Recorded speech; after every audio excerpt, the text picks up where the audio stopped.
Hi, you're watching the official IGN Fan Fest Fall Edition Countdown Show. Fan Fest is one of our favorite things we do here at IGN, so we decided to sneak in an extra Fan Fest for you now that summer event season is over. Lucky you. Okay, so you're actually here a little early. Like, you know, when you get to a movie half hour before it starts so you can get comfy and accidentally eat all of your popcorn too soon. But unlike getting to a movie too early, we're not just gonna show you word scrambles and local commercials for used car dealerships. I don't even know how to do that. How do we get those things in here? We're IGN. Instead, we've got a whole ton of trailers and exclusive clips to show you while you wait for the big show to start. And because I'm not a liar, here's your first trailer, a brand new look at what's coming to The Walking Dead Daryl Dixon. Check it out.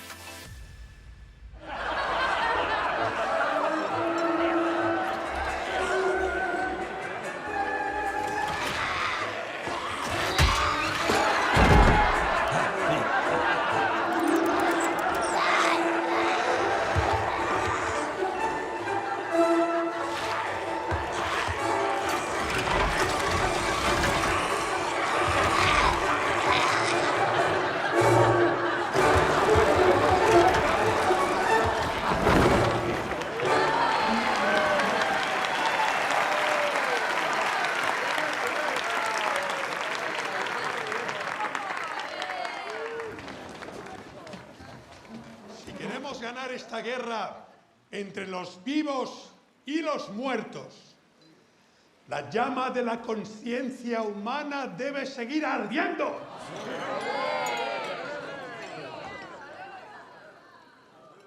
Camarera, este es mi deber como vuestro rey. Y algún día Guillermo lo continuará, junto a su hermosa futura reina, Elena.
You're watching the official IGN Fan Fest pre-show. Unless you got here by accident, which is totally possible. It's very confusing out there. You're probably watching IGN because you love video games. Hey, we do too. We have a ton of new game trailers to show you in just a bit when Fan Fest actually starts. But because you're here watching the pre-show, I actually have a few exclusive game trailers to show you right now as a special treat. Roll it!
Every night, I dream of finding a green planet among millions of cold, dead worlds.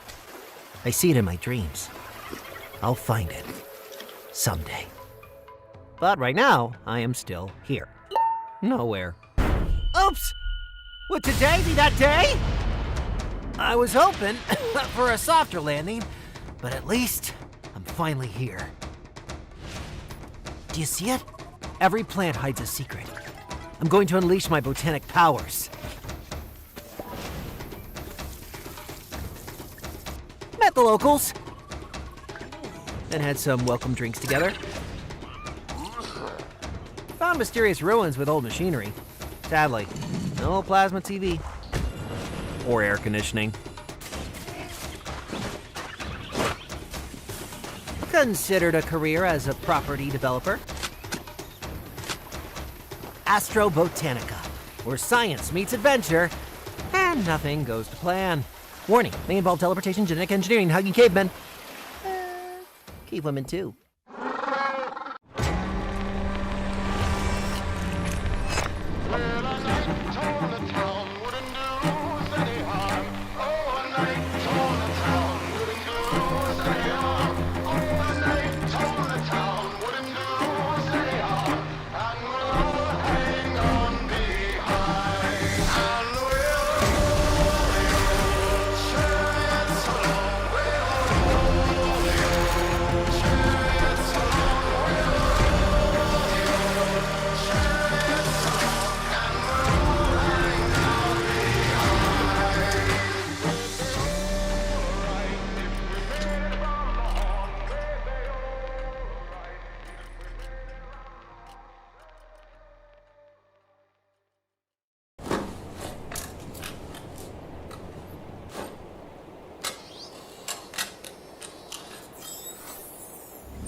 Church.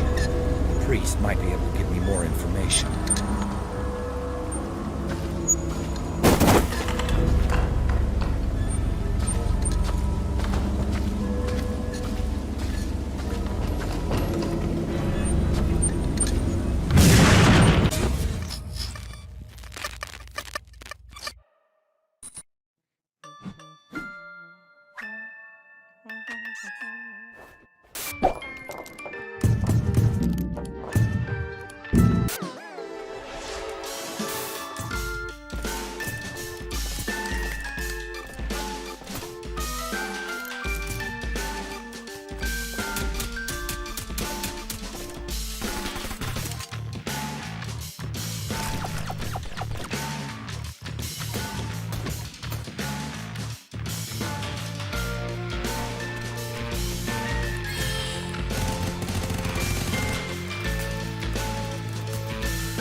Hey.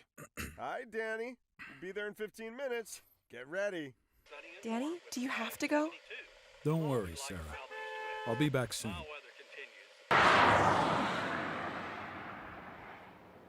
So, yeah, it's starting to feel real. I mean, me changing diapers at 3 a.m.? That's a serious plot twist in my life.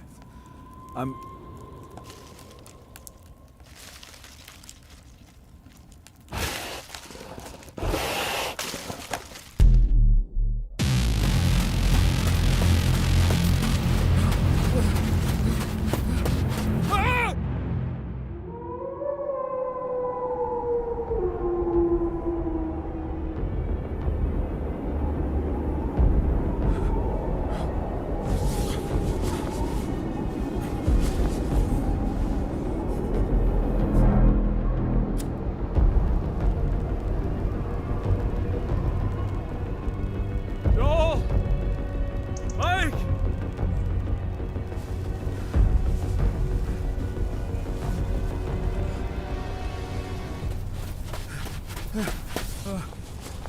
Joel? Danny. Come on!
And we're back. You're watching the countdown show to IGN Fan Fest Fall Edition, a huge event packed with non-stop looks at brand new video games, movies, and shows heading your way soon. Now, video game trailers are cool, but what's cooler is actually playing video games, and somewhere between those two concepts is a middle one, seeing someone else play a video game. Let's take a look at brand new gameplay for some awesome new games that you'll be able to play before you know it. Check it out.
Twist it. Bop it.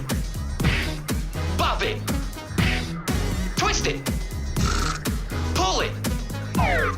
Pull it. Twist it. Yeah! Too fast for you? Bop it.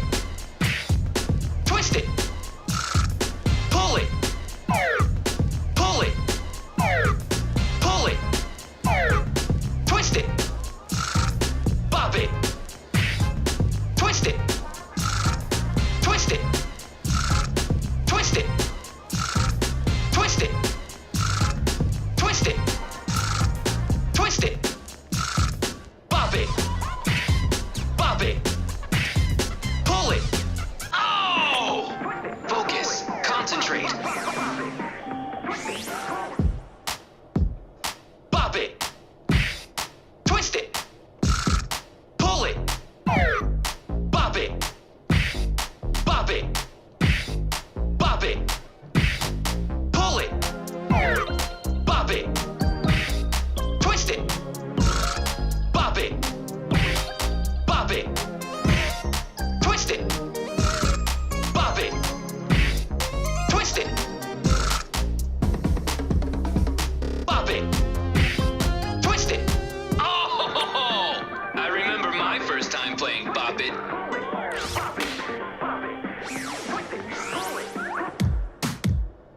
Bop it. Twist it. Pull it.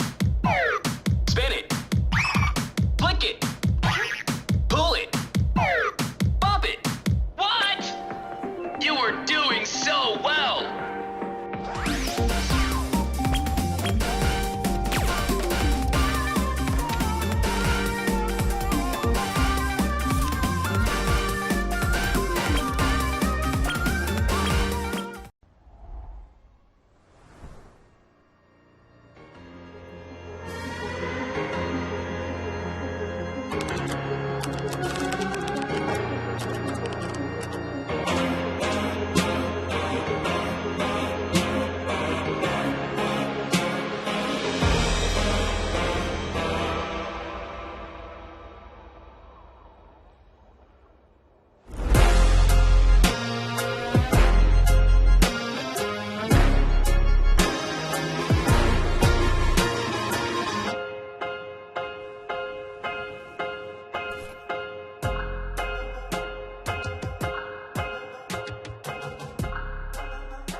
I'm so excited because today we have brand new Cracked gear in the house.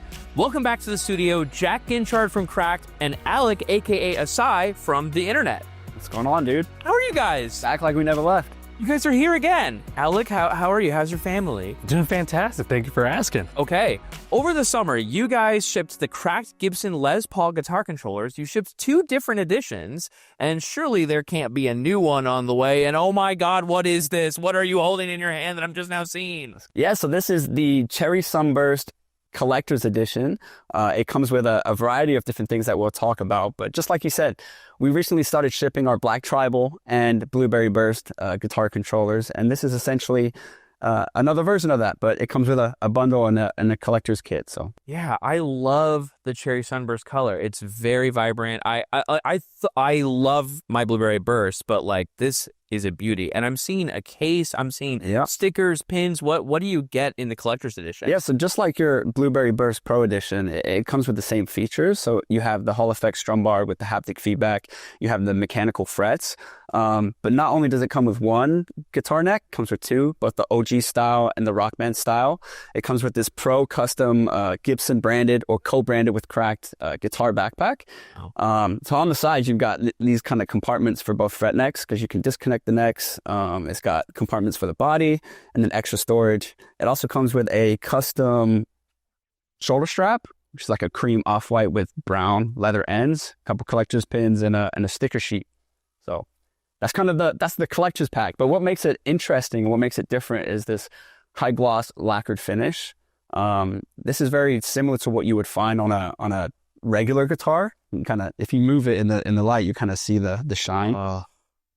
And on both of the headstocks, you got this signature Les Paul signature. And then on the back, if you turn it around, you kind of see this collector's edition medallion. And it's a stainless steel plate that has a laser engraved collector's edition on it. So you kind of get all of this for an insane price. So I'm very excited for the Cherry Sunburst, a wonderful new addition to the Kraft Gibson family. A lot of players now have these guitars like in their hands playing it. What has the reception been for you in the community, Asai? I think the reception's been pretty outstanding. Honestly, a lot of people believe in the forward thinking that Cracked is doing with the mechanical frets and the Hall effect strum bar, haptic feedback and all that stuff. And then platform switching is next level. It's something that these guitar controllers have never seen. But it's onward and upward with these controllers. Now, I got to ask you about the platform because I see a lot of comments on IGN, on Cracked on the internet, that people are like, how do I use this? Where does this work for PS5? Like, how does it exactly work with compatibility? So it's not native compatibility with PlayStation 5 and PlayStation 4 for Fortnite Festival. We have the Key Jam mode that's on mode 9, and that simulates keyboard and mouse movement on Fortnite exclusively. When you want to play like Rock Band 4 on PlayStation 4 and PlayStation 5, we have the P3 mode, which is the legacy mode. Yeah. And that also works with the games on PlayStation 3. Yeah. And it's worth noting, too, that this is the multi-platform edition. Back when we released the Black Tribal and Blueberry Burst, we kind of had separated ones. We had an officially licensed Xbox one, and then we had the multi-platform versions. And just like you said, works out of the box with PC, Nintendo Switch. You got the P3 mode, which is that legacy mode, and then Android mode for mobile. So these things are really stacked with compatibility. When you say multi-platform, it really kind of is a true multi-platform kind of compatibility. And one of the best things about these guitar controllers that we're making is the fact that you kind of see every single button that you would find on a typical controller, right? You've got the navigation hub that allows you to easily navigate menus and stuff. You've got the 8-button action hub, which is everything from your A, B, Y, X buttons to your triggers and bumper buttons. You've got 2 analog sticks, which are disguised as knobs. Like you said, the mode dial, which you've got 9 different modes. So that's different presets for different games. And going back to compatibility of kind of what game and style you're playing. And yeah, the list goes on and on. So we kind of got a D-pad in the back of the headstock. Oh, yeah. And yeah, the hot swappable too. So you see the fret neck. All right, enough talk. We're going to play. Asai, you know what to do. Jack, why did you decide to do the Cherry Sunburst as a new colorway? Yeah, so I think it's going back to kind of our collectability in nature. And a lot of what we do at Cracked, we kind of lean into the collectability aspect of things. So we wanted something fun and playful. Yeah. That kind of stood out from what we already announced with the Black Tribal and Blueberry Burst. So we put out a feeler, we put out a tweet on X, or post on X, saying, if we were to create a collector's edition, what would you want to see? And the reception was a lot of kind of Cherry Sunburst or Sunburst variants. Okay. And this is kind of resonated with us, and that's kind of what led us down that path, so. I love that. Now, I would never suggest putting a faceplate on this beauty. However, you guys do make faceplate skins. You do a lot of collaborations with Fortnite. You guys, the recent Daft Punk Neo S. Like, I'm curious, will we see more customization for the Gibson Les Paul? Yeah, so we recently announced some pre-orders for some faceplate skins, which are made out of this polycarbonate material. So we went through a lot of kind of extensive... I just got to pause real quick. He killed it. Yeah, we can swap in that. Incredible. Oh, yeah, so this is actually kind of fun. You can just swap the neck. They're hot swappable. Yeah, so this is the solo neck, the Rock Band style neck. You can even pause, by the way. I want to be clear. You just swapped it and you're still playing. And these are the Rock Band frets? Yeah, these are the Rock Band, kind of the solo style fret neck. You've got the top fret buttons, and then the lower fret buttons. Again, these have mechanical switches in them, so it's a pro style neck. But back to the faceplate skin. Right. I mean, we can go back to the buttons. Alec, I want to know, do you have a preference on the necks? Like, what you think is your favorite, and like what someone might want to choose in terms of what they're looking for? Well, I know there's a lot of players out there that are really looking for the different types of options. If you are a big fan of the Rock Band style, Cracked has absolutely nailed the Rock Band style neck. And with the mechanical frets, it just pushes it to another level. And then the Guitar Hero style frets, the OG neck, it's as fantastic as ever with the mechanical frets too. So it's really about, you know, what you grew up with, what you got used to in the first place. But you know, the options are there, and that's what it's all about. Yeah, it sounds great too. Yeah. I love very thoughtful answer while also absolutely shredding. Again, very easy for you. Okay, so I gotta ask about this. You guys did something very genius. You guys just announced a new video game studio called Red Octane Games. The logo for this new video game studio is already on the Craft guitars. It's genius. Red Octane? Red Octane. In John Craft we trust. The future is bright. I mean, can they make a new game? Let's just make a game. It'd be awesome. The studio is called Red Octane Games. I'm very excited to hear about this. What can you tell us? So Red Octane Games is comprised of very, very passionate community members, industry veterans, and I'm on an advisory board with Charles and Kai Huang. I'm on the advisory board with two legends.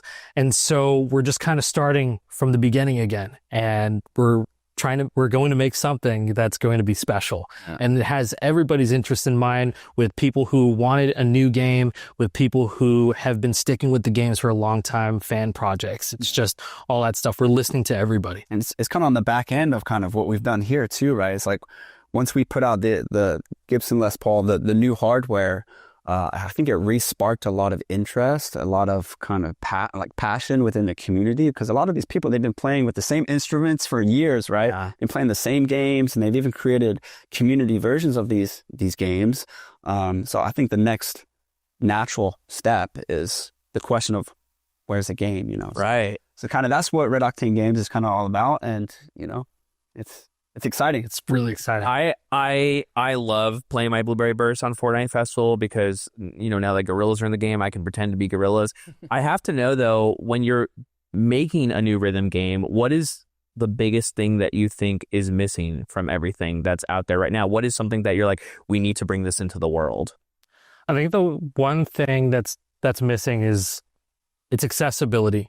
Because right now, I think the only ways to play some of our favorite games in the current days, whether it be on PC or it's pretty much only PC, yeah. Right? And Fortnite Festival, while it's great that it's on all these platforms, we want to take a page from that book and make sure that everybody who's interested in these types of rhythm games can play it. Yeah. I love that. You guys play such a big part in the rhythm gaming world, and I'm really excited to see what you guys do next. I'm really excited about this guitar, though, and I want to know, how do I get it? How much does it cost? Where do I pre-order? And can I take this? Maybe. It goes on for pre-order right now at crack.gg. That's crkd.gg. And it's $199.99. And with that price, you get the guitar body, the 2 fret necks, the premium backpack, the custom shoulder strap, 2 collector pins, and a sticker pack. So it's a great value. Yeah, it's beautiful, and I really want it. Well, there you have it. Jack, Alec, thank you so much. I'm so excited. Pre-orders are live. They're going to ship just in time for Christmas. I'm going to have one under my Christmas tree, hopefully. Pre-orders are live right now for the Cracked Gibson Les Paul Cherry Sunburst Collector's Edition guitar. I know what I'm doing right after this. For more Cracked, Fortnite Festival, and everything rhythm games, stick with IGN. So, my final quest is to find out what's threatening the seal and get rid of it. I'm disappointed we're not going straight for the Archdemon's head. If you want to stand a chance in this mess, you'll need us angels. So remember our names, dimwit. Hey, I'm the wisest demon hunter you'll ever meet. Just ask all the demons I've... no, wait, they're dead. Pick a blessing, kid. Show me your more than just horror. My blessings are like power chords. Make some noise! No! Don't let your heart get ahead of your sword, Fenrix. If the arbor continues to weaken, the seal will be destroyed and Asmodeus will escape. Yeah, Khalil. Stop the Archdemon's jailbreak first. I know. Betting on you to stop the Archdemon? Didn't think Khalil was the gambling type. Yeah, but I'm his winning hand, I assure you. No one knows the winner till the river flips.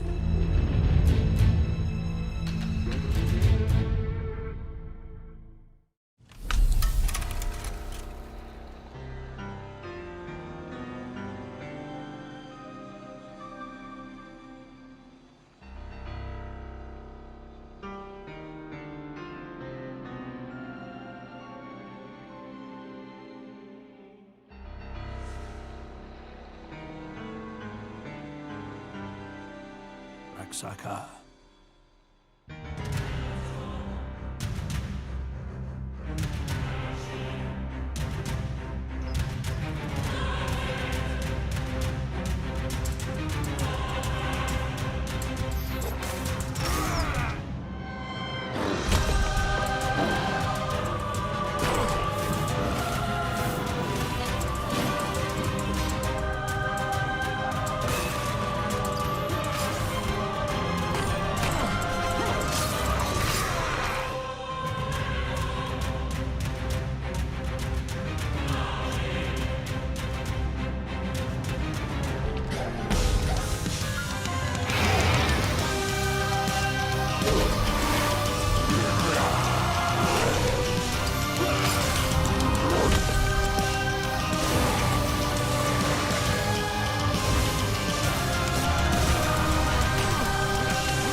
Today, we are doing what everyone thought was impossible, making a permanent, sustainable manned presence on the moon. While everyone else was eyeing Mars, we saw opportunity closer to home. Our alliance of businesses, investors, and talent got us to the moon. It's up to us to stay there. These coming days will push us, will test us, but inside Shackleton Crater's darkness is our future. Our ingenuity, our discoveries, our refineries will improve life on Earth and help us take a larger step out into the stars. So, take a bow, but remember, today was the easy part. A lot of things could go wrong, and the whole world is watching us. No pressure, right? Okay, people. Let's get to work.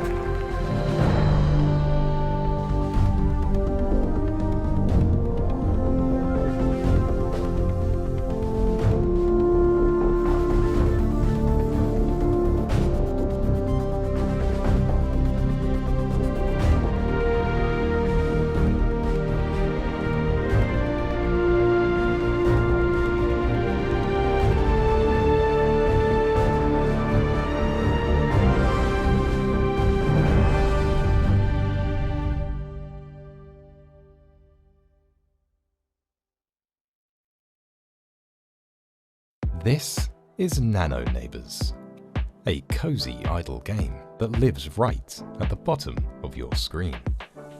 Meet your Nano, your little companion. Customize their look, decorate their home, and make it your own. While you watch videos, study, or browse the web, your Nano is always there, keeping you company. Play relaxing minigames to earn income, unlock upgrades, and add even more charm to your world. And the best part, you can invite friends, hang out together, and share your cozy space. Nano Neighbors. Simple, relaxing, always with you. The demo is live now, only on Steam.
This is Nutmeg, a retro football management game coming to Steam in 2026. Take the immersive journey and detail of a sports simulation game, throw in a twist of deck building elements, then add a blast of retro nostalgia, and that's your recipe for Nutmeg. Take to the touchline in the 1980s and 1990s, managing iconic teams across England's top 4 divisions. Train, transfer, and develop real players of the era, balance the books behind the scenes, and guide your team to glory. A demo for Nutmeg is available right now on Steam, which focuses on the unique matchday experience. Here, you'll dive in studs up to a selection of match challenges, recreating memorable football clashes. We'll introduce you to the deck building element of the game, which turns tactical strategy into a card playing game. Select your starting lineup and check your deck of cards to deploy during the match. Your job is to play the right cards at the right time to secure the victory. Use powerful attacking cards to make your forwards prolific in front of goal, or park the bus with defensive cards to keep a clean sheet. Combine cards for the maximum impact and maybe even achieve a critical touch, which guarantees the best outcome during a move. Every decision you make alters the chances of victory, so prepare your squad and your cards carefully. Check out the Nutmeg demo on Steam now.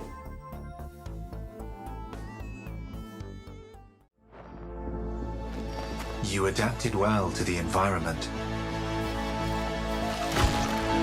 This ecosystem does not tolerate interference.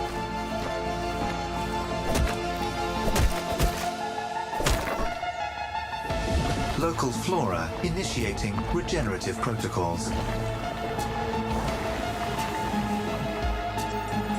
You are no longer just human.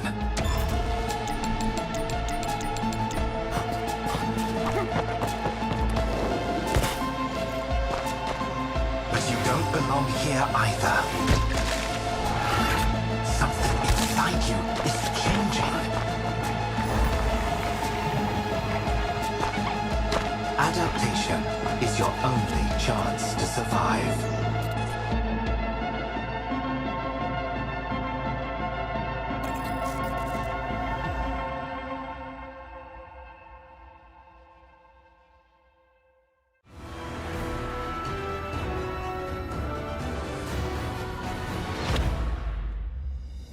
大家好，我是逆水寒的制作人听雨。逆水寒全球服即将和大家见面。今天我想带大家一起来探索逆水寒如何通过技术与玩法的创新，为大家带来全新的开放世界 MMO 游戏体验。逆水寒是一款高品质的开放世界 MMORPG， 融合了 MMO 核心玩法创新与东方美学。我们通过顶尖技术，如全景动态光追、写实光影等，提升了游戏的画质水平。动态器物、环境细节优化等效果，让玩家在游戏中能感受到与现实世界相似的互动性和沉浸感。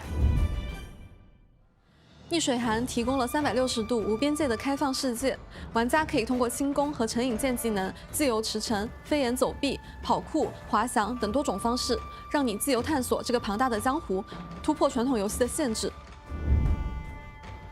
我们的游戏注重玩家自由度和个性化塑造，你可以选择加入庄园建造等休闲玩法，也可以通过垂钓、烹饪、断案等身份玩法体验虚拟世界的另一面。无论你选择哪个路径，都会获得专属的成长乐趣和奖励。在逆水寒中，我们不仅仅注重传统玩法的多样性，还通过 AI 与 NPC 的深度互动，打造了一个活力四射的虚拟世界。智能 NPC 拥有独立的背景与动机，根据玩家的行为做出回应，不仅推动剧情的发展，还赋予了整个世界更多的生命力。NPC 不仅仅是背景板，他们真正参与到玩家的冒险中，为游戏增添了许多的深度与真实感。逆水寒中的元宇宙概念，让每个玩家都能成为他们想要的任何人。通过捏脸与时装系统，玩家可以自由定制角色外观，展示个性和身份。从战斗到生活，从身份扮演到社交互动，每个玩家都可以在这个虚拟世界中找到属于自己的位置。无论是作为导演、网红，还是大侦探，你都能在这里展示个人魅力，塑造独特的我。我们还保持着高频率的内容更新，每月发布小版本更新，每年推出大规模的赛年版本，确保玩家始终能体验到新的内容和挑战。游戏中不售卖数值，我们确保公平的游戏环境。我们希望将这款创新的 MMO 带给全球的玩家，让更多人感受到这一全新虚拟世界的魅力。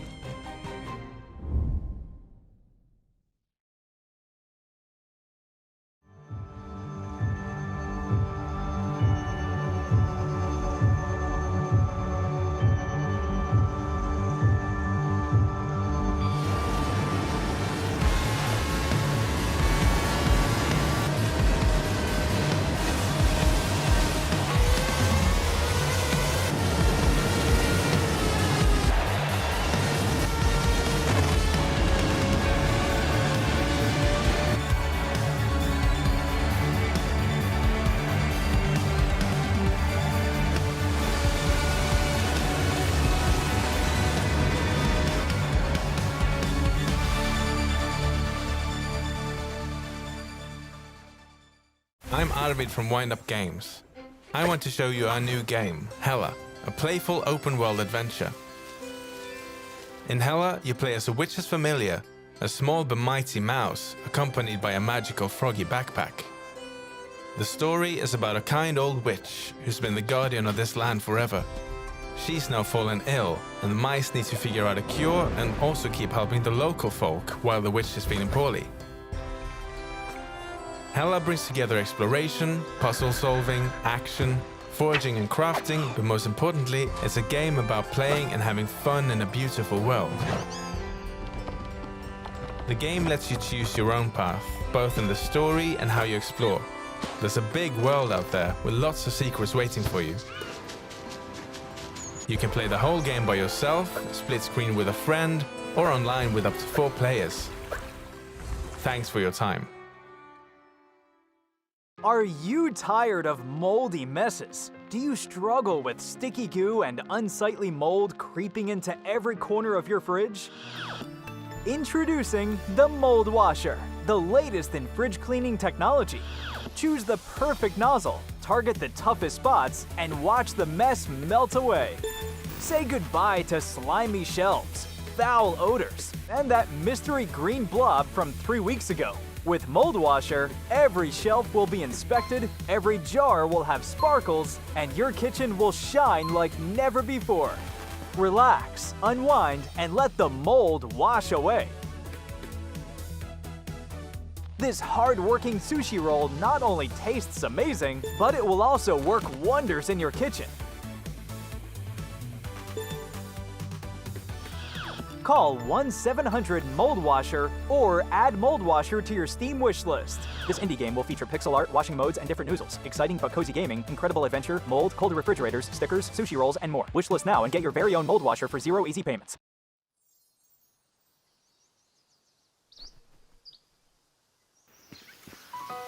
This was an encounter I never saw coming. Our story begins here. Sunlight on my face, laughter on my lips. I know they should be my grace. I want to be the greatest explorer of all time. Traveling the world, embracing the wild. And you? Do you still remember your childhood dreams? Maybe I've been alone in my own world for too long. I could only hide my dreams deep inside, without even the courage to say them out loud. When you don't know where to go, just start running. The wind will lead the way, even if the road ahead is unclear. Running itself is already a choice. You're still the same as always. We are the best! No, don't look! Made this world a better place for everyone.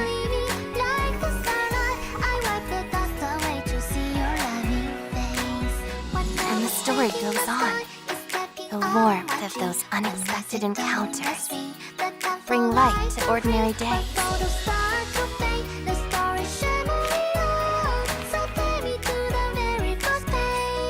And I hope our stories close up with you.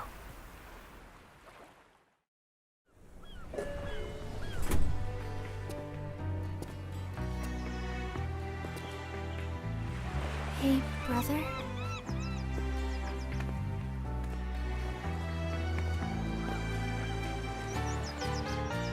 The sea breeze here feels so refreshing.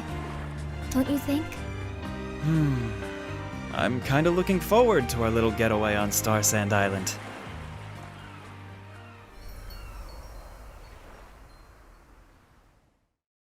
Wow, that was a completely crazy group of game trailers, and I'm glad to see them all getting along like that, even though they all have nothing in common because otherwise a fight might have broken out.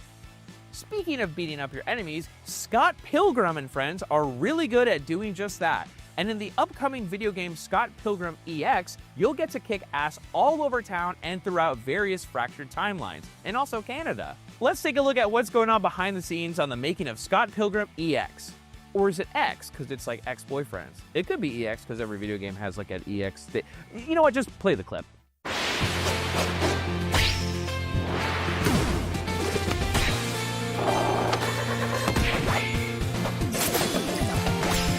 Hey everyone, I'm Brian Lee O'Malley. I'm the creator of Scott Pilgrim, and I've been a creative consultant on Scott Pilgrim EX. I'm Yannick Belzil. I am the narrative designer on Scott Pilgrim EX. For people who are curious about what kind of game Scott Pilgrim EX is, it's an adventure brawler. It kind of combines a lot of my favorite things from older games that I loved growing up. It's about fun, first and foremost. It's about being an action game, having memorable characters, each with their own kind of distinct move set and kind of worldview. So first we have Scott, who's obviously the main character, the Ken and Ryu kind of character of the game. The way they've brought him to life in this game is just makes him feel brand new at the same time as he feels like the classic Scott Pilgrim. Ramona as a character feels like she has magical power, but to me what's great about that is that it's a bit the way she happens into Scott's life. Like she's sort of a magical apparition as she premieres like in the book. So she kind of has like a literal bag of tricks in this game. She has all these cool little moves. She can sort of teleport behind the enemy. She can, pop the big hammer out of her bag. The bag of tricks is where it's at. So the next player character is Roxy. She is, Ramona's fourth evil ex, but she's reformed at this point, and she's sort of the ninja of the team. She fights with a sword.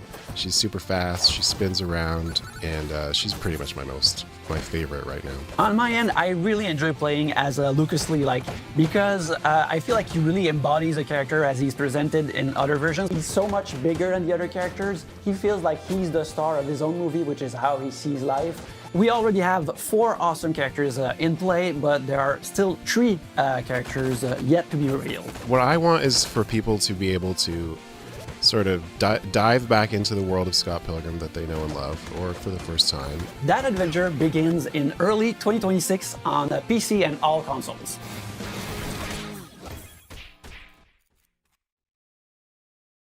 That was an exclusive behind-the-scenes look at the making of Scott Pilgrim EX, a game I very much cannot wait to play.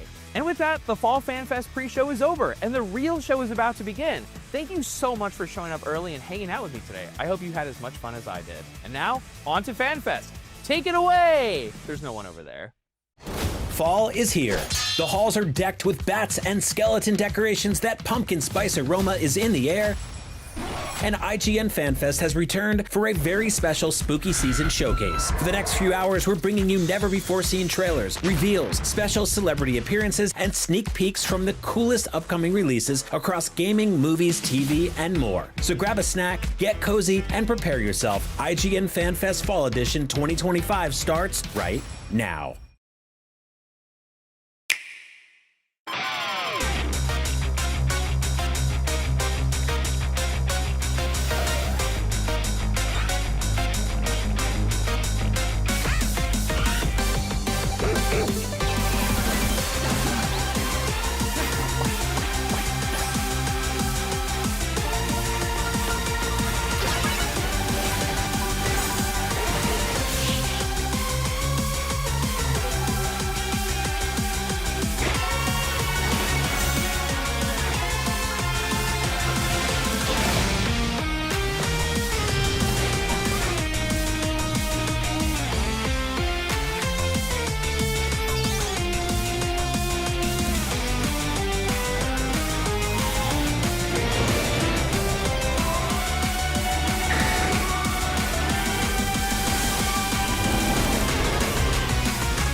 Hello and welcome to a very special fall edition of IGN Fan Fest. I'm Damon Hatfield, along with my co-hosts Kim Horcher and Nick Lamone. Welcome to Fan Fest. Welcome. For the next few hours, we're bringing you something incredible. Fall Fan Fest is jam-packed with exclusive looks at some of the biggest upcoming video games, movies, shows, and more. In just a bit, we'll be talking to the casts and creators of some of this fall's coolest looking movies, like the badass sci-fi action adventure Predator Badlands and the hilarious upcoming comedy Good Fortune starring Keanu Reeves, who will be joining us in a bit. Plus, we're also getting a sneak peek at some streaming shows we can't wait to binge, like Tom Clancy's Splinter Cell Deathwatch and The Witcher Season 4. And since we're all about video games here at IGN, we'll be showing you brand new trailers and gameplay from some amazing upcoming game releases like The Outer Worlds 2, Directive 8020, and Marvel Cosmic Invasion. But since it's October and spooky season is well underway, we figured we'd kick things off with a jump scare. Boo! Oh, not scary enough? Okay, well, watch these next trailers, if you dare. I trust you can hear me, locked in there. It would have been so easy to kill you, but it's not your body we need to destroy. It's your story. The idea of you. Your fairy tales about escape, your lies about freedom. You united them against Murkoff. Against me. That hurt me. It really did. How can I help my children if they won't trust me? The answer is simple. A father gains the trust of his children by giving them his trust. We have to sympathize. Walk a mile in the other fellow's shoes. Put yourself in their skin. A father has to give his children the tools to cut away the doubts. To silence the confusion. This is trust. You're not your brother's keepers. You are your father's children. Sometimes you have to hurt the people you love to help them get better. You have to trust me. Escape was the injury.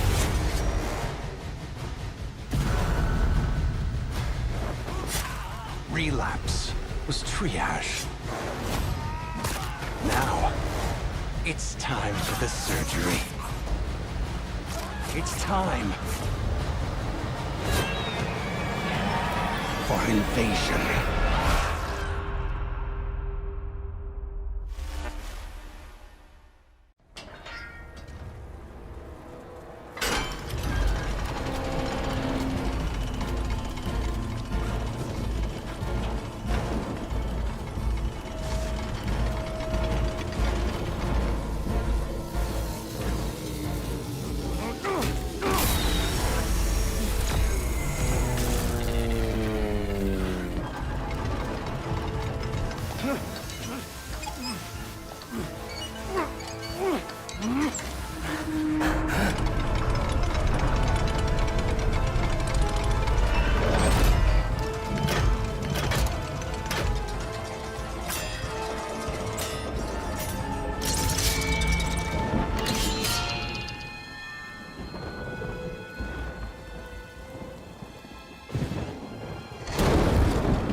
Winters can be cold and harsh in the cult. Food is scarce and the crops don't grow like they used to. Cult of the Lamb Woolhaven will introduce ranching into the game. Build your ranch. Pick your animals. Name them. Breed them. And raise the animals from babies. Shear them for individual resources. Or butcher them for their meat. But your animals are only as good as your rancher. Travel to Woolhaven to learn from the very best. Now it's up to you to clean them, protect them from predators, and feed them the right food. It's hard having such cute animals around without getting attached. Lead your favourite pet around the settlement, or jump on and take a ride. But why should you have all the fun? Some followers, more than others, have a natural propensity for ranching, and as you level up, they'll take over your duties. Finally, followers can now have their very own pet best friend to snuggle up to as they sleep. This is only a taste of what is in Cult of the Lamb Woolhaven, a huge DLC, coming next year. See you then!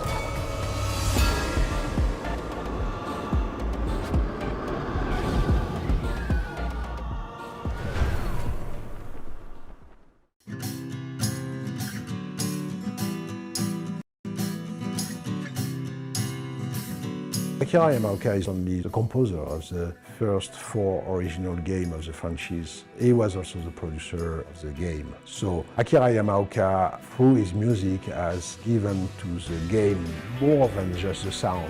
He gave the soul of the series. 僕は本当に1の 1作目の時から監督に対しては、技術もしっかりですけど思いっていうのは最初本当に初めて見た時にマジ感動して。本当にサイレントヒル知ってますけど一視聴者として本当 CG も何も入ってないんですけどこれ本気で感動してこの映画やばいなっていうのは本当正直なところ思いました。でリファレンスでも僕の音楽が乗っかってるんですけどいやもうこの音楽でいいんじゃないかなとかっていうぐらい思いましたけど結局というか作りの新たにきちっと作ってますけどまた監督のやっぱりサイレントヒルに対する愛というかすごいリスペクトも感じますし All the fans of the game know by heart the melodies composed by Akira Yamaoka. I have a great knowledge about soundtrack, but I don't know any other music which could be like the one of Silent Hill.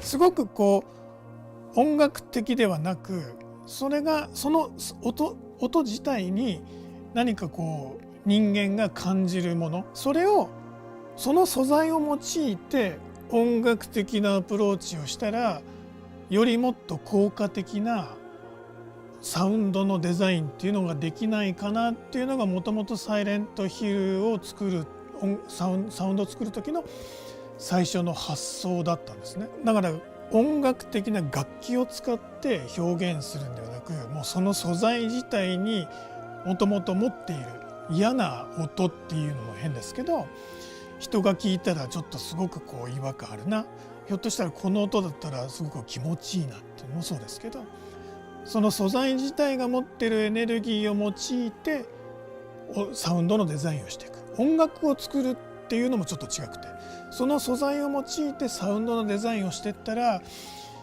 よりもっと独自性があってもっと楽器を使わないでよりもっと人に深く届くっていうのはその素材自体が持っているエネルギーが、ホラーゲームなので怖さっていう究極の怖さと、生と動ですよね。すごいとても怖いっていうサウンドとすごく静かなエモーショナルに訴えかけるようなサウンドどちらも行き切ったというか The first thing that I said to the producers when we were prepping the film was if there is not the music of Akira Yamaoka, I can't do the film. I can't imagine the film. I'm working on his creation. I never forgot that.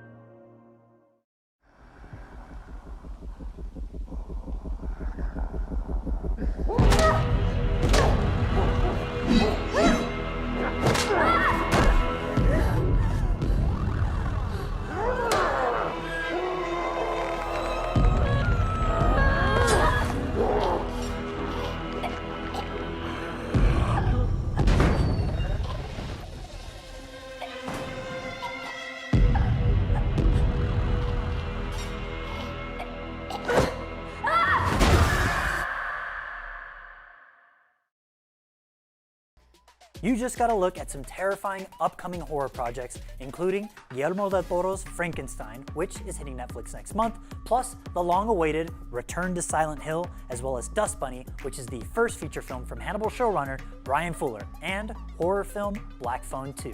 But if that wasn't enough horror heavy hitters, you don't want to go anywhere because we've got another block of creepy, gruesome, bizarre, and straight up terrifying trailers up next. If Return to Silent Hill has you wanting to spend time in another cursed small town in the state of Maine, you're in luck, because later this month, we'll be paying Pennywise a visit. Here's a look at It, Welcome to Derry. Hello, IGN Fan Fest. I'm Andy Muschietti. And I'm Barbara Muschietti. Check out this exclusive look at our new HBO series, It, Welcome to Derry. Coming to HBO and HBO Max on October 26th. Derry is a beautiful place, but things do happen from time to time. Do you think somebody could kidnap a kid and keep him underground? That thing, it came back.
Hi, I'm Emma Stone. I'm Jesse Plemons. Check out an exclusive clip from our new movie, Begonia. Only in theaters October 24th. Where's my hair? Your hair has been destroyed. You shaved off my hair? Yes, we have shaved off your hair. Why have you shaved off my hair? To prevent you from contacting your ship. My ship? Your ship. What ship? Your mothership?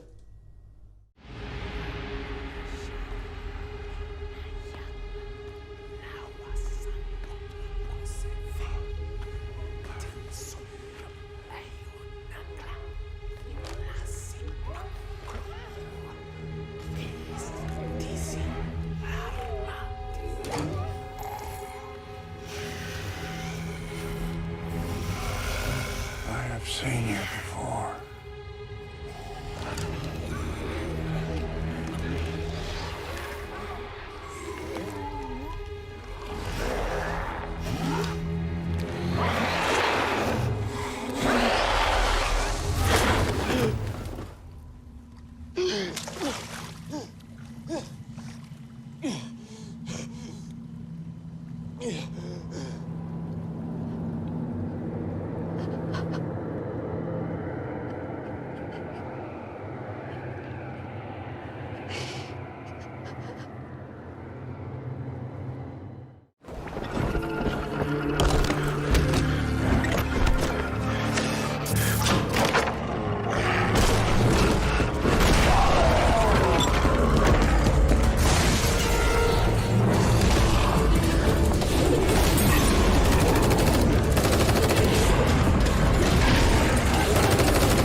Well, we've got to take a very quick break, but we'll be back with tons more FanFest in just a sec, so don't go anywhere. IGN Fan Fest is presented by Blue Protocol Star Resonance, a brand new anime-style MMO available now on PC and mobile, and the Battle Cats. Play the Battle Cats now and redeem exclusive 11th anniversary rewards. The average Cinefix movie list features nearly 100 different films and approximately 25 minutes worth of wall-to-wall deep dive analysis. To simulate that pace for this 30-second ad, we're featuring 26 different films, and before you say it, no, that math does not check out. We're not math people, we're movie people. We can't even count down from 10 without ending up at, like, 96. Subscribe to IGN Movies and TV for more Cinefix movie lists. Bad at math, great at movies. Can't find that final collectible you're missing? IGN strategy guides and interactive maps are here to help. One step at a time. IGN guides are trusted by millions, easy to use, and best of all, free. IGN has the very best, most complete and accurate guides for Shadow of the Erdtree, Baldur's Gate 3, Tears of the Kingdom, and so much more. See? It's good, right? Every guide is tested and verified for you by experts. Just search for IGN when you search for guides.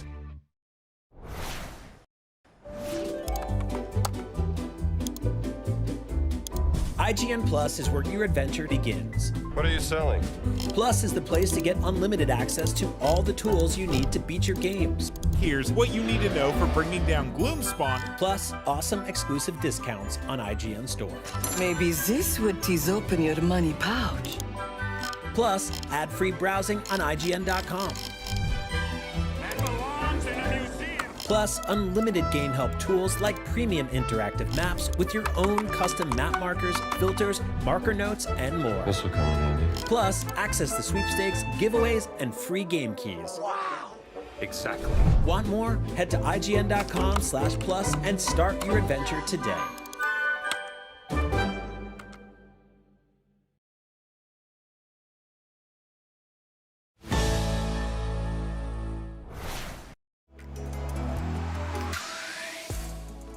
You're watching IGN Fan Fest Fall Edition. If man-eating clowns and shark-based dentistry give you the heebie-jeebies, we've got a nice feel-good palate cleanser. Up next, we're checking out an exclusive clip from Good Fortune, a brand new comedy about a second-rate guardian angel. And stick around after that because we also had the good fortune of getting to talk to the stars, Keanu Reeves and Aziz Ansari, who's also the writer and director of the film. Take a look. I did not know you were struggling to the point that you needed divine intervention. But you gotta switch back, man. Give me my life back. So what, I just go back to living in my car? You lived in your car? Yes, Jeff, I did. Why do you think an angel got involved? Because I had too many roommates? Okay, that's bad. And I acknowledge that. So here's what I'm gonna do.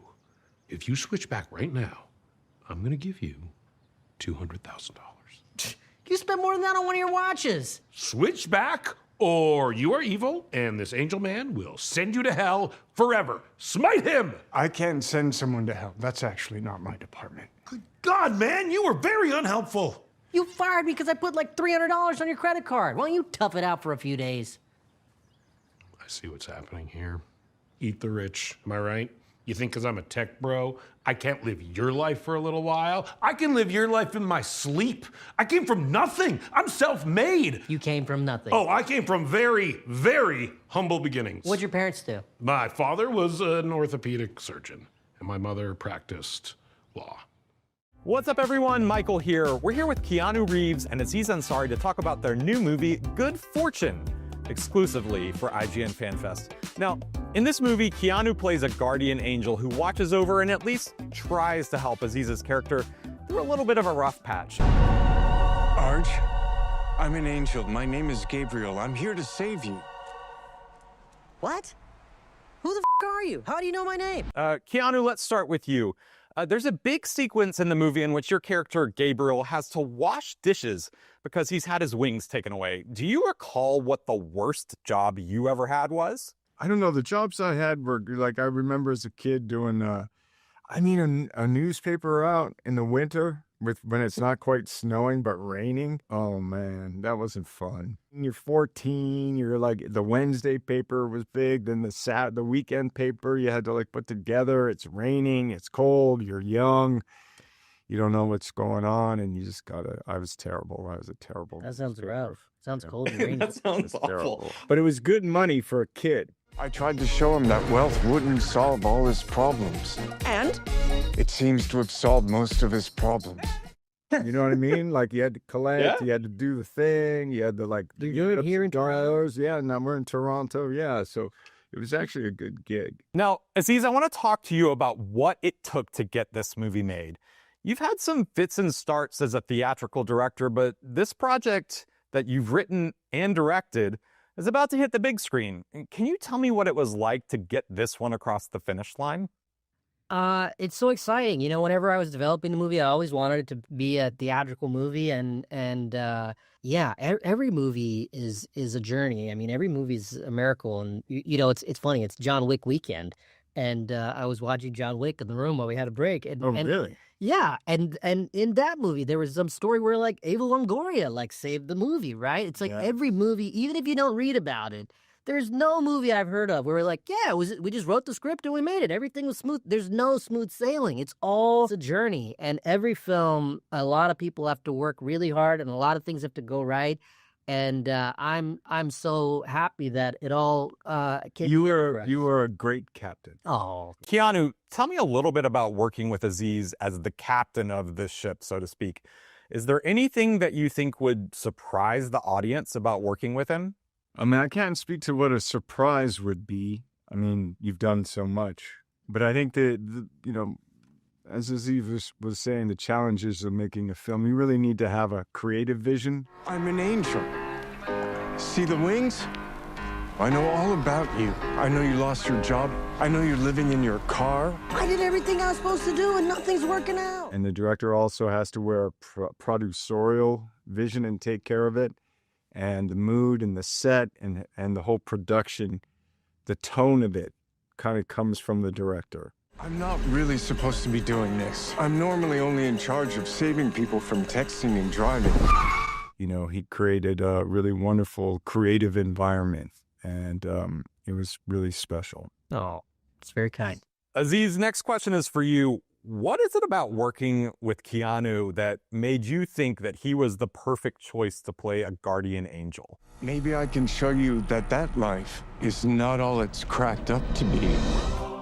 Well, whenever Keanu's name came up to play this part, I revisited his work and specifically the comedies like Bill and Ted. Whoa! and Parenthood. He used to wake me up in the morning by flicking lit cigarettes at my head. And I could see that he would be very good at playing this character. He's very funny when he's playing this kind of innocence and naivety, and he has this sweetness. You know, Gabriel was one thing when I first sent you the script, but once Keanu came on board, I think together we really found the character, and we dialed it up even further and really understood. That's nice of you to say together, but that was you. That was you. You said, hey, man. You're telling me I have a budget guardian angel? Kinda. When we were rehearsing in early days, he's like, yeah, but could you maybe think about what you did in these other roles? A lost soul. And I was like, okay. He has your life. So there's no we. I think he's taking away credit from himself. But Keanu was a delight to work with. So dedicated. Look, it's not like a movie where you have to train fight sequences and stuff like that. It's like, oh, we got to just hang out and hang out with Seth and just read the scenes and come up with jokes and you know. You worked very hard on the script and the whole tone. The success of the film is because you work so hard and diligently at the craft of like, what does the film want to say and how does it want to say it? Yeah, and you were too. Hard and together we worked. You know, there were scenes where we were working on the ending. Yeah, I was just like, you kept going, and I was like, yeah, but that's great. That's great to have that. And but you kept so and together the we. Yeah, so, there was a we. Oh, there's a we there. You're up here in this huge house. I'm fighting just to get by. You'll never believe me, but I've been there. It was a joy to work with this cast. I think we all just understood what we were trying to pull off in terms of the tone and in terms of where we were trying to end up, whereas where we are today, where we have a film that's really funny, it has heart, and it will play in a theater where people will laugh together, hopefully. So, Keanu, you've played a bunch of iconic characters. Are there any in particular that, in your mind, you feel like could maybe use a guardian angel? One that pops in my head is probably Matt from River's Edge and the Wayback Machine. I want you to tell me the truth. The body, Matt. How do you figure you got in the river? I don't know. Well, take a stab, huh? If you haven't seen River's Edge, go see River's Edge. It's a really good film. Aziz, is there anything that you're either particularly excited for the audience to see or that, I don't know, that you think would maybe surprise them a little bit about Good Fortune? I'm just excited for them to see the movie with other people in a theater, because when I went to the first preview, and it's just fun to just see what people react to and which jokes hit really hard, and you know, you're always surprised at what people react to, and it was just fun to be in a theater. Seth and I always talked about, you know, trying to get back to that experience that, you know, that you had when you went to movies like Anchorman or Superbad or everything, where, you know, you're not just at home on your phone. It's like, you know, an eruption of laughter of 300 people. And the times we've screened this movie, it's been super fun. I have one last question for the both of you. I'm going to start with Aziz. Aziz, when you were making this movie, was there a moment where you felt like you either had a guardian angel or that you wish you had one? I don't know about a guardian angel per se, but there is a feeling like something or somebody was looking out for me. This is where this needed to go, and this is how it needed to end up, and I'm glad I'm here. Martha? Yes, Gabriel. Is there any way I can have more meaningful duties? I want to guide people. I want to change their lives. To save a lost soul, you have to find a lost soul. All right, one last question, and this one is for Keanu. At IGN, we're all about video games, and we love to know everything there is to know about Cyberpunk. You're obviously a big part of the first one, Cyberpunk 2077, and they recently announced a sequel. So I'm asking you here, Keanu, if given the opportunity, is that something that you would be interested in revisiting? Absolutely. I'd love to play Johnny Silverhand again. Yeah. I wish you all sweet dreams. I think we'd all love to see that. All right. Thank you, Keanu Reeves. Thank you, Aziz Ansari. Thank you very much. For more IGN Fan Fest, stick around right here. IGN Fan Fest is presented by Blue Protocol Star Resonance, a brand new anime-style MMO available now on PC and mobile, and the Battle Cats. Play the Battle Cats now and redeem exclusive 11th anniversary rewards. The Cinefix Top 100. A list so secretive even we don't know what movies are on it or where they rank. What do you mean you don't know. Each episode will reveal one of the movies. Did I rush it? Felt like I rushed. That was good. I liked it. Talk about why it belongs, and finally find out where it ranks. Are you not entertained? Are any of the movies we've shown here even on the list? I have no idea, and it drives me crazy. Join us as we find out on Cinefix, IGN, and wherever you get your podcasts. Why so serious? Catch up on all your favorite shows with up-to-the-minute gaming and entertainment news with Geek Media Podcasts. Welcome to a very special episode of IGN Game Scoop. Game Scoop has you covered for all things gaming and the latest game releases. Tune into Podcast Beyond for the biggest PlayStation news. Man, this is a cool looking trailer. Everything Xbox on Podcasts Unlocked. This is Steve Downs, the voice of Master Chief. Catch up with your Super Nintendos on Nintendo Voice Chat. Switched to pre-order Mania. It was chaotic last night. And get all the latest console news and rumors with Next Gen Console Watch. Now Xbox and Phil Spencer are even saying that a mid-gen refresh isn't even necessary. The Cinefix Top 100 podcast picks a movie every week to celebrate and debate. It's kind of every movie's grandpa. Geek Media Podcasts, the best podcasts from around the world. IGN Playlist is the best way to track your game collection. Now you can even import your entire Steam library to Playlist, making it easier than ever to review games, show off your collection to the world, and finally chip away at that massive backlog you keep meaning to get to. IGN Playlist, check it out. Can't find that final collectible you're missing? IGN guides are trusted by millions, easy to use, and best of all, free. IGN has the very best, most complete and accurate guides for Shadow of the Erdtree, Baldur's Gate 3, Tears of the Kingdom, and so much more. It's good, right? Every guide is tested and verified for you by experts. Just search for IGN when you search for guides. You're watching a very special fall edition of IGN Fan Fest. You know, it's ironic that Keanu Reeves' most iconic roles involve shooting a whole lot of dudes while he's actually incredibly wholesome behind the scenes. He's just the best. Speaking of wholesome, up next, we're taking a look at a bunch of upcoming games that are also incredibly wholesome. And after that, maybe a couple that also involve shooting a whole lot of dudes. That's how we roll here at IGN Fan Fest. A little something for everyone. Check it out.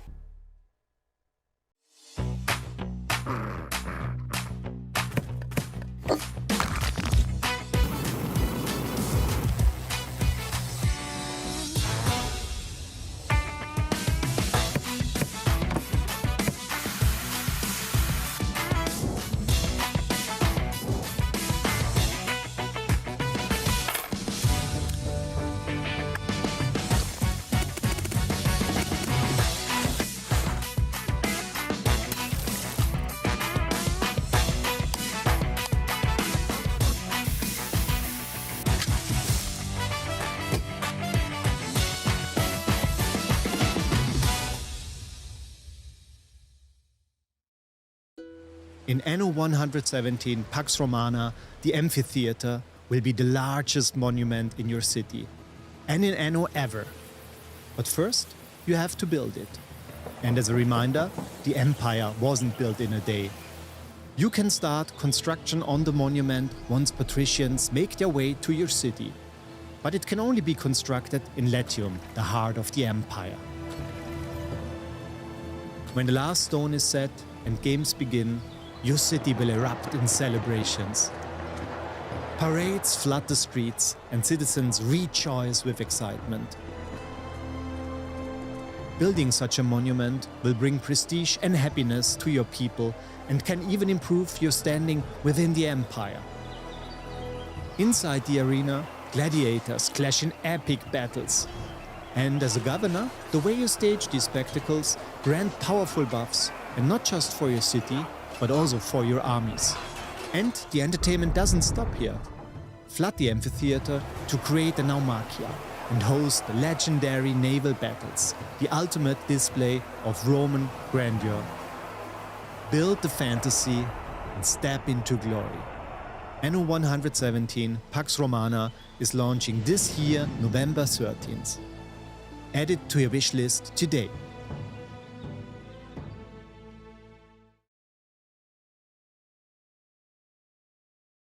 Hello, I'm Sandy, a principal designer here at Frontier, and today I'll be revealing one of the dinosaurs coming to Jurassic World Evolution 3.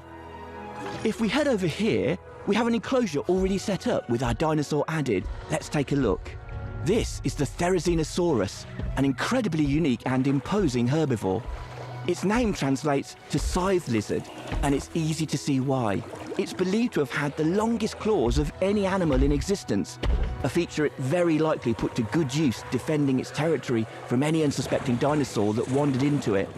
While this dinosaur is extremely territorial, it will cohabit with scavengers and Lystrosaurus. Everyone needs a friend, right? You can see some Lystrosaurus in the enclosure over there. If we go over to the comfort panel, you can see that we're missing a few things to help these dinosaurs thrive. Let's paint in some cover and ground leaf to fix that. They'll also need some water, which we can easily add. Now for breeding, we will want to ensure we have the right nest type placed down. There we go. As parents, the Therizinosaurus tends to only have 1 to 2 eggs, with the juveniles preferring to have both parents around. Here come the juveniles now. And there we have it. The enclosure is now perfectly set up for the adults and juveniles, which will keep everyone happy. Thanks for joining us for this special first look at the Therizinosaurus, and get ready to add them to your parks come October 21st.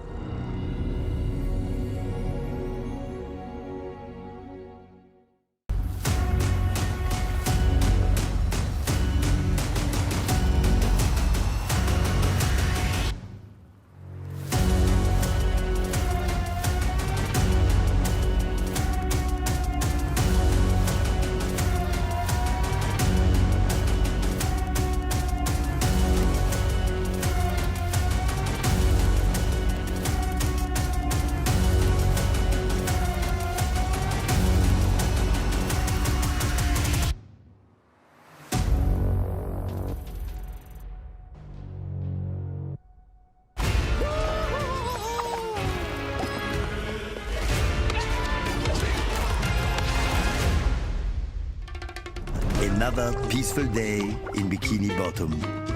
Today is gonna be the best day ever! I'll show you power!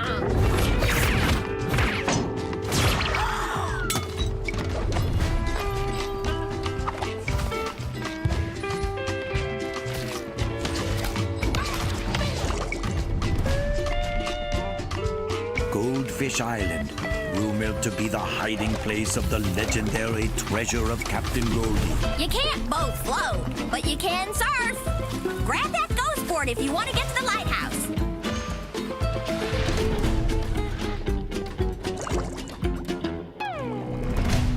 She told us that there's treasure deep in the jungle. What are we waiting for? Why, it's perfect, you morons!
You know, I still can't get over why they keep letting that squirrel have a gun, but it at least looks like he's being responsible about it. He most certainly is not. But either way, we're going to take a quick break and debate the ethical ramifications of arming rodents with firearms.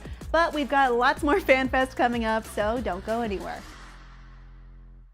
IGN Fan Fest is presented by the Battle Cats. Play the Battle Cats now and redeem exclusive 11th anniversary rewards, and Blue Protocol Star Resonance, a brand new anime-style MMO available now on PC and mobile. Hey you!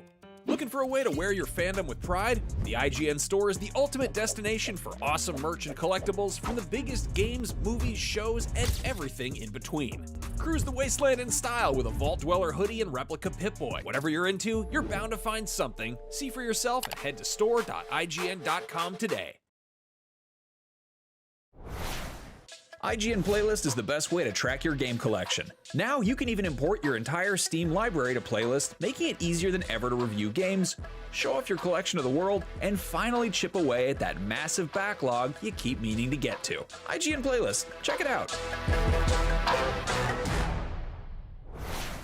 Catch up on all your favorite shows with up-to-the-minute gaming and entertainment news with Geek Media Podcasts. Welcome to a very special episode of IGN Game Scoop. Game Scoop has you covered for all things gaming and the latest game releases. Tune into Podcast Beyond for the biggest PlayStation news. Man, this is a cool looking trailer. Everything Xbox on Podcasts Unlocked. This is Steve Downs, the voice of Master Chief. Catch up with your Super Nintendos on Nintendo Voice Chat. Switched to pre-order Mania. It was chaotic last night. And get all the latest console news and rumors with Next Gen Console Watch. Now Xbox and Phil Spencer are even saying that a mid-gen refresh isn't even necessary. The Cinefix Top 100 podcast picks a movie every week to celebrate and debate. It's kind of every movie's grandpa. Geek Media Podcasts, the best podcasts from around the world. The Cinefix Top 100. A list so secretive even we don't know what movies are on it or where they rank. What do you mean you don't know? Each episode will reveal one of the movies. Did I rush it? Felt like I rushed it. That was good. I liked it. Talk about why it belongs and finally find out where it ranks. Are you not entertained? Are any of the movies we've shown here even on the list? I have no idea, and it drives me crazy. Join us as we find out on Cinefix, IGN, and wherever you get your podcasts. Why so serious?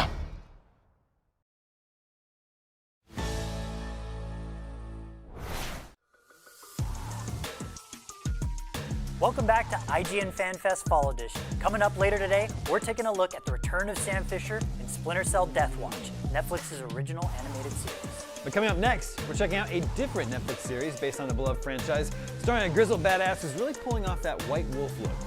Here's a look at The Witcher Season 4.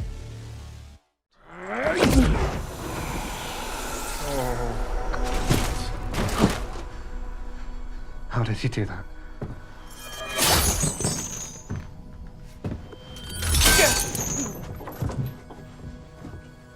You're right. Milver and the others aren't far behind. What about the gods? They're asleep. What if they wake? They won't. Good luck. I will see you very soon. Regis, I appreciate all you've done for us.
It would be nice if you could help me out, because there's this scary thing that's killing lots of people. Are you there? Jester.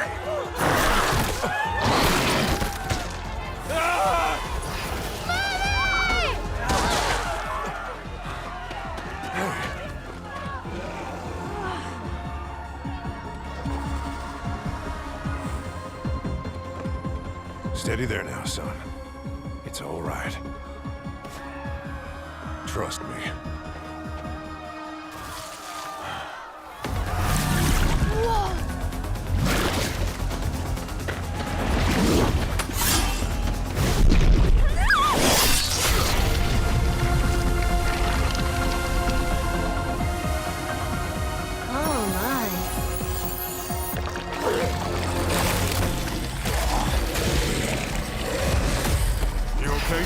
My turn.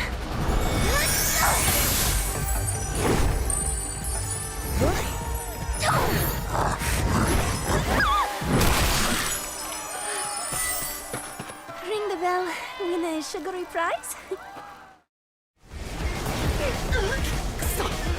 あいつら怪獣バトルだ。こりゃおとなしく観戦するしかないな。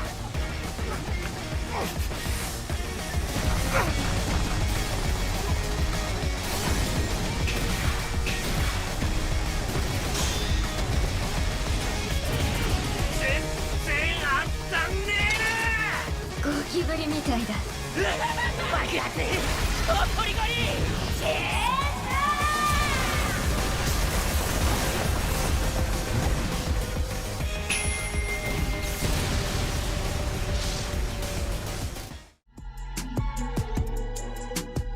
That was a look at Chainsaw Man, the movie Rezaark, the upcoming feature film based on one of the hottest chainsaw-related properties right now. Another extremely popular media franchise that involves a whole lot of chainsaws, or rather chain swords, is Warhammer 40k. If you're looking for a way to spend some time in this grimdark universe without spending your whole paycheck on miniatures, we've got just the thing. You can score a copy of the turn-based RPG Warhammer 40k Rogue Trader for super cheap in the IGN Fan Fest Humble Bundle, along with a stack of other great games. Up next, we're checking out a couple new Warhammer 40k games. Let's start with a look at Dark Heresy. In this darkest hour, we are besieged on all fronts by enemies from within, by enemies from without, by enemies from beyond. No matter the cost, we must persevere.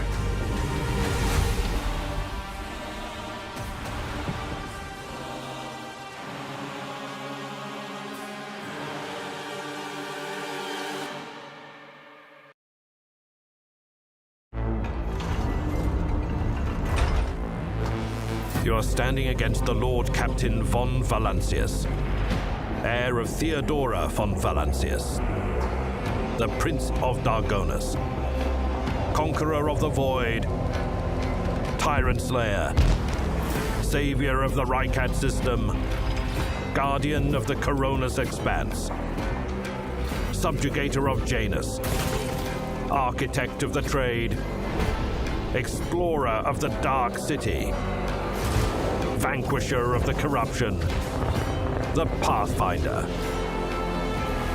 the Rogue Trader.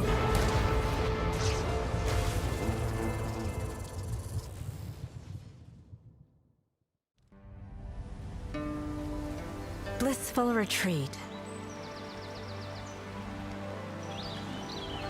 A place of joy where every day is pure bliss. You grew up without parents. But hey, you had company. All those loving neighbors. Adorable little friends. Breathtaking views. And Uncle Jiang, your sword master. But it's time to chase your dreams out there.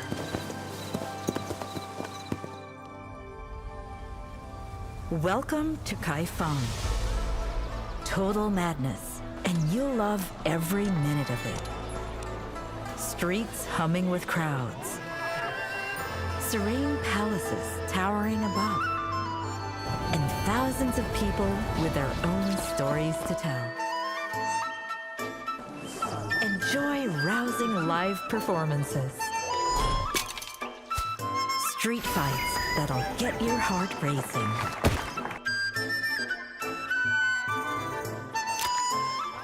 Wall stride. Slip out of anything. Fetch from afar. You'd want to master these tricks. Rob the rich. Rob the rich. Well, arrests happen to the best of us. Occupational hazard, really. Paralyze your enemies mid-chase. Or let tight sheep turn their strength against them.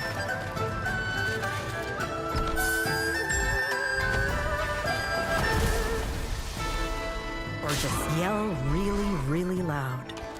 These skills might just save your life and be your keys to becoming a legend. This is a vast world, but the real heroes always find each other. The winds are calling. Will you answer?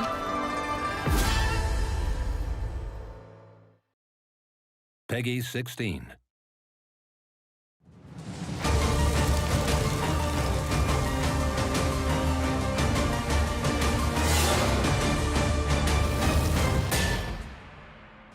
Welcome to an exclusive look into Terminator 2D No Fate. I'm Mike Tucker, the lead programmer and designer of Bitmap Bureau's upcoming game, and today I'm teaming up with IGN to showcase an exciting element of our project, the No Fate decision. The first time a player plays through story mode, they will get the full canon accurate experience, with all the iconic moments being portrayed in gameplay or stunning pixel art cutscenes. However, on repeat playthroughs, the player will have a chance to alter fate and change the events of the movie. The consequences of this decision will ripple throughout the rest of the game, and you will see the effects through secret levels being unlocked, weapon loadouts being affected, and the storylines of our characters being forever changed for better or worse. An example of this can be found in our Cyberdyne HQ level and the ways in which our characters approach this mission.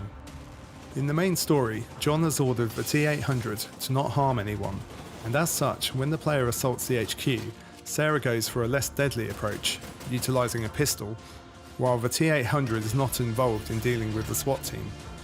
However, there is also a version of this level with a far more ruthless Sarah, transformed because of the player's choices, and here she wields an assault rifle, while the T-800 can be let off the chain and used to mow down the SWAT team with his classic minigun.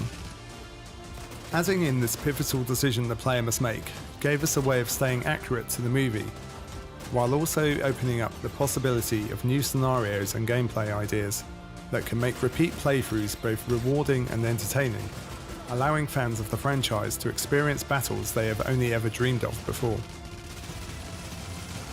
We will leave this No Fate decision as secret for now, but just know that you must face fate to save humanity, however you choose to take on Skynet and Cyberdyne. We hope you have enjoyed this brief look at Terminator 2D No Fate and are excited to play it when the game drops on November 26th.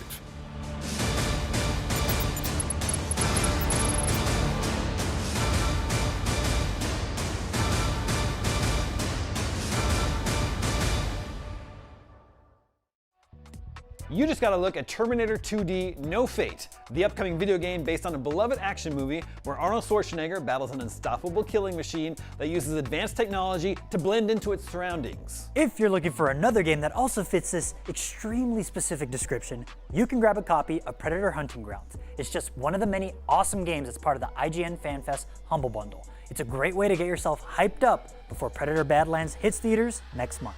Speaking of which, in just a moment we'll be checking out an exclusive clip from Predator Badlands and talking to director Dan Trachtenberg. But first, a quick break.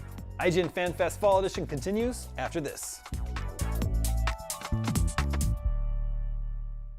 IGN Fan Fest is presented by Blue Protocol Star Resonance, a brand new anime-style MMO available now on PC and mobile, and the Battle Cats. Play the Battle Cats now and redeem exclusive 11th anniversary rewards.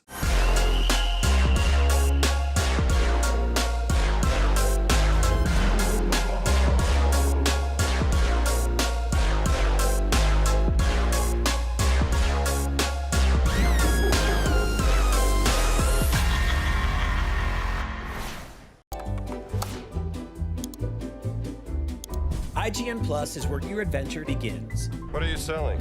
Plus is the place to get unlimited access to all the tools you need to beat your games. Here's what you need to know for bringing down Gloomspawn. Plus, awesome exclusive discounts on IGN Store. Maybe this would tease open your money pouch. Plus, ad-free browsing on IGN.com. Plus, unlimited game help tools like premium interactive maps with your own custom map markers, filters, marker notes, and more. This will come in handy. Plus, access to sweepstakes, giveaways, and free game keys. Wow. Exactly. Want more? Head to IGN.com/plus and start your adventure today. Hey you! Looking for a way to wear your fandom with pride? The IGN store is the ultimate destination for awesome merch and collectibles from the biggest games, movies, shows, and everything in between. Cruise the wasteland in style with a Vault Dweller hoodie and replica Pip-Boy. Kick back and relax to some of the best game soundtracks ever pressed on limited edition vinyl. You'll also find hats, jewelry, action figures, board games, model kits, art books, and even snacks. Whatever you're into, you're bound to find something. See for yourself and head to store.ign.com today. IGN Playlist is the best way to track your game collection. Now you can even import your entire Steam library to Playlist, making it easier than ever to review games, show off your collection of the world, and finally chip away at that massive backlog you keep meaning to get to. IGN Playlist, check it out.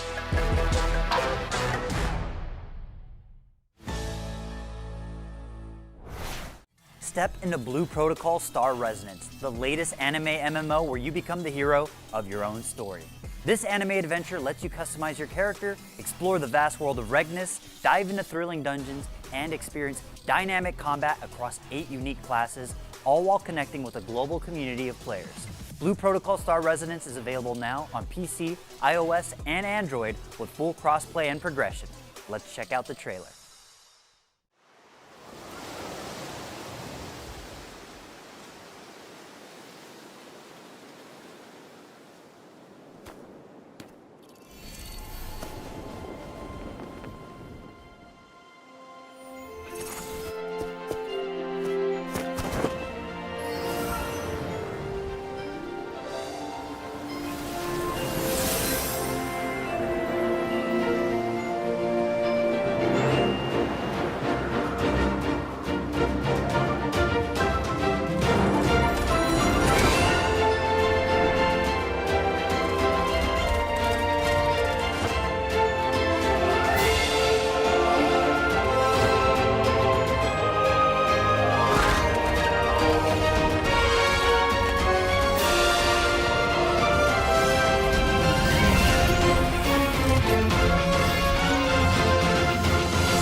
Watashi ga omae ni keiyo shiyou.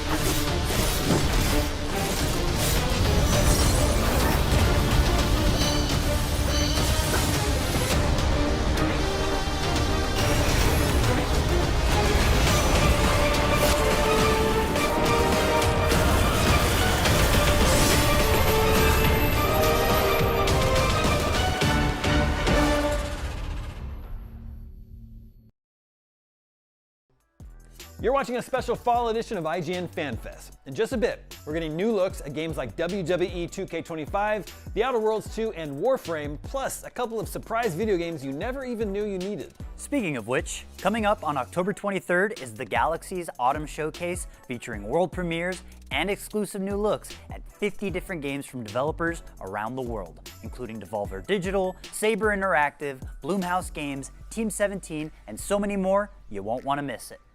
So tune in October 23rd at 12 p.m. Pacific and 3 p.m. Eastern, wherever you watch IGN. Okay, back to IGN Fan Fest. Up next, Predator Badlands is the upcoming movie set in the classic Predator franchise, which pits the Predator against a whole swarm of enemies like it's never faced before. Here is Predator Badlands. I got to sit down with director Dan Trachtenberg to find out more. Check it out.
Next month, fans are invited to take a journey across a brutal, unforgiving alien planet and maybe learn some valuable lessons about friendship along the way.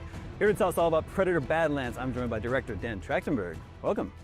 Thanks for having me, dude. I'm excited to be here. I'm excited for this new Predator movie. It's exciting for several reasons. Follow-up to Prey, which was great, but it's also the first theatrical release for a Predator movie since 2018's The Predator, and it's the first time we've got Predator as protagonist. Yeah. So lots of cool things happening here. Yeah. A new Predator movie means new alien weapons.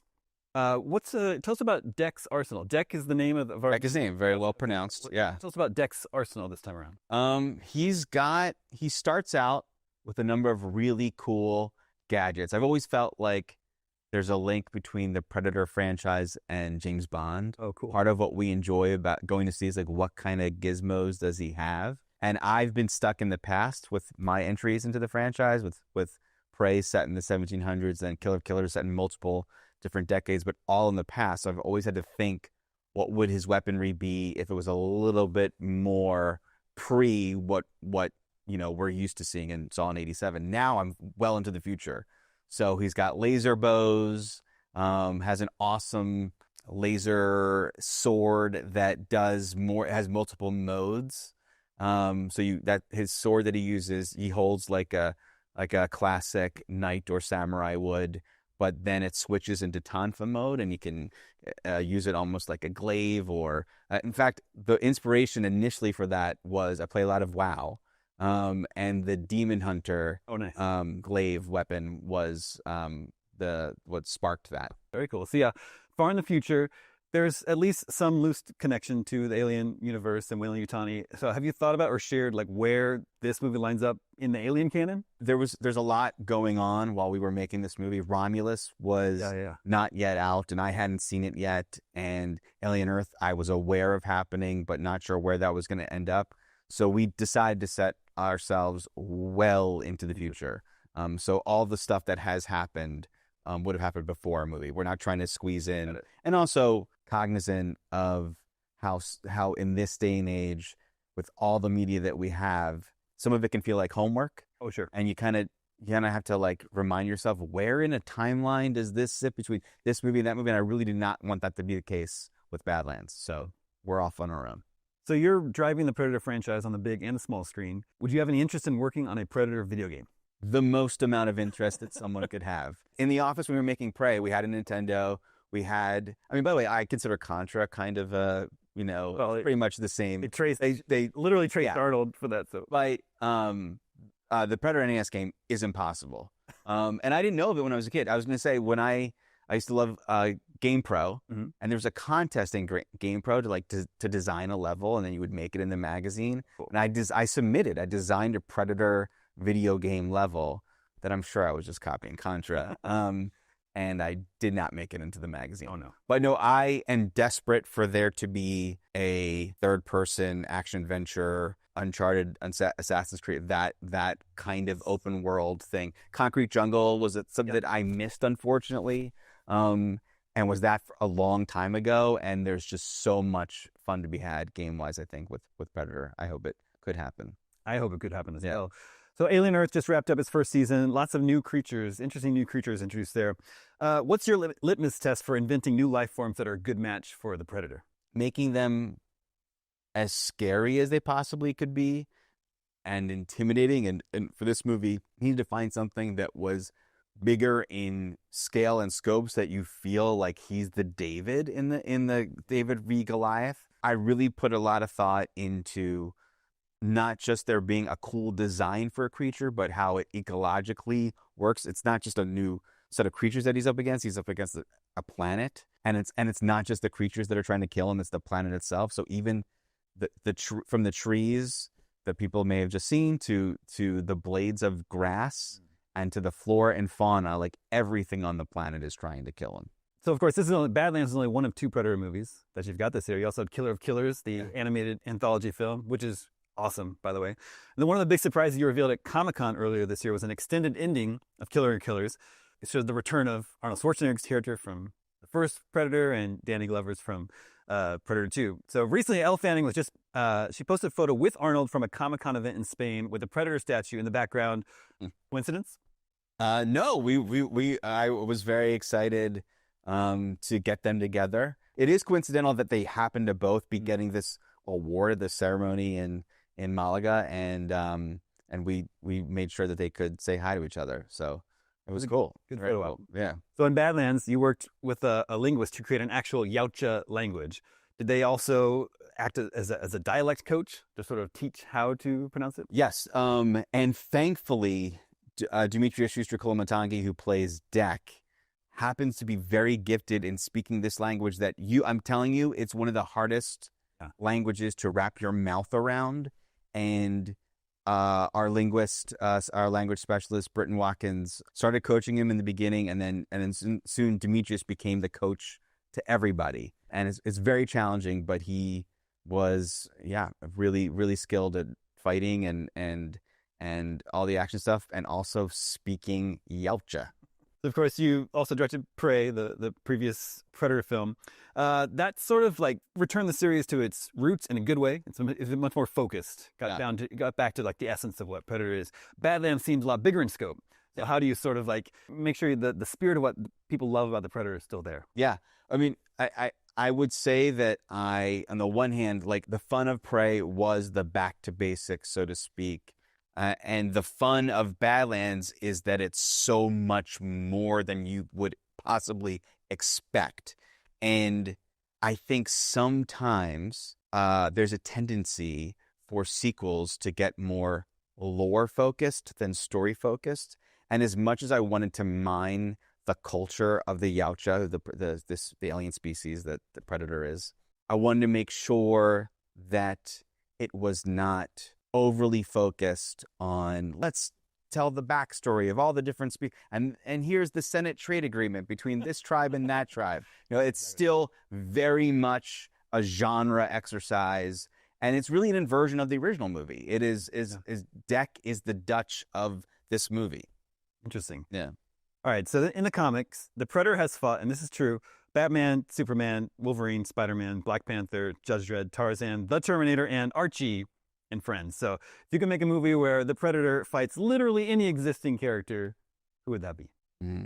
I really want a great answer for this question.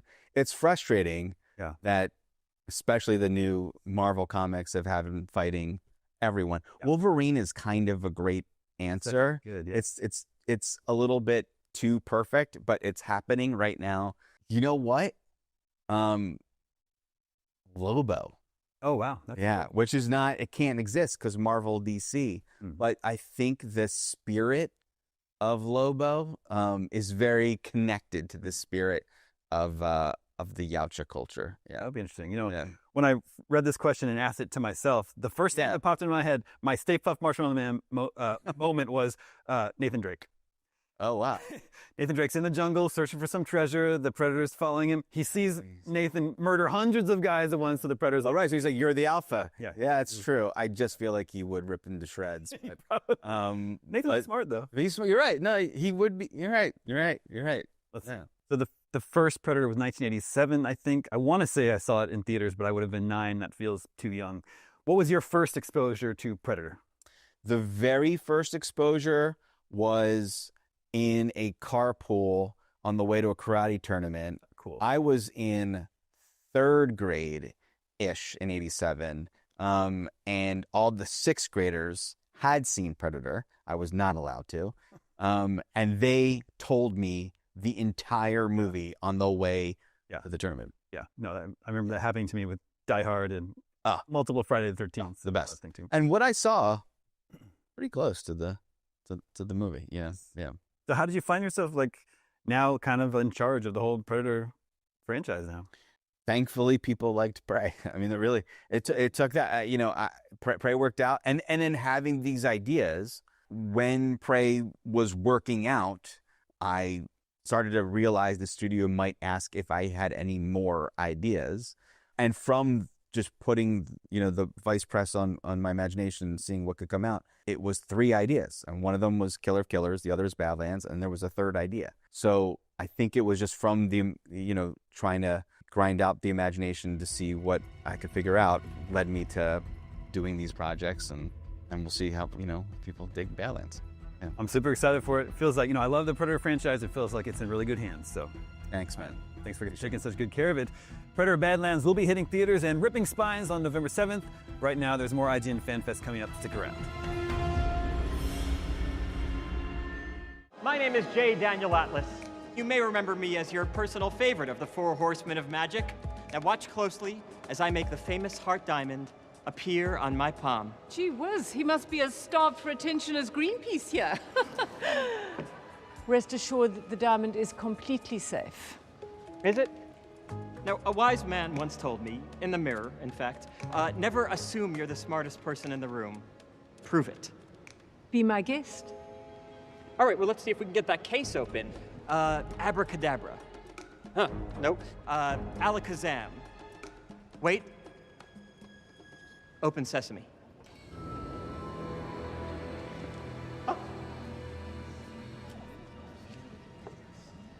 Still safe with me. Relax. Relax, Veronica. Now, as your ads like to remind us, diamonds are forever. You're watching IGN Fan Fest. You just got a look at Predator Badlands as well as Now You See Me, Now You Don't. Did you know that Now You See Me, Now You Don't was originally the Predator's catchphrase? The Predator would say it every single time he turned invisible. Unfortunately, test screenings didn't think it was scary, so they dubbed over it with that creepy clicking noise instead. I'm pretty sure you just made that up. No, actually, I'm 100% positive. For starters, that would just constantly give away his location. In fact, there are so many reasons why that wouldn't work. Okay, sure, yeah, fine. But here's something that's 100% factually accurate. Up next, we're checking out The Outer Worlds 2. I don't believe you. Prove it. Well, sure. Here's a new look at The Outer Worlds 2.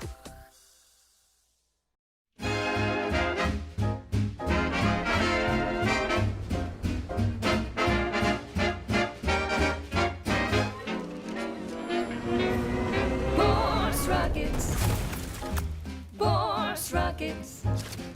Put a rocket in your pocket and launch your launch today.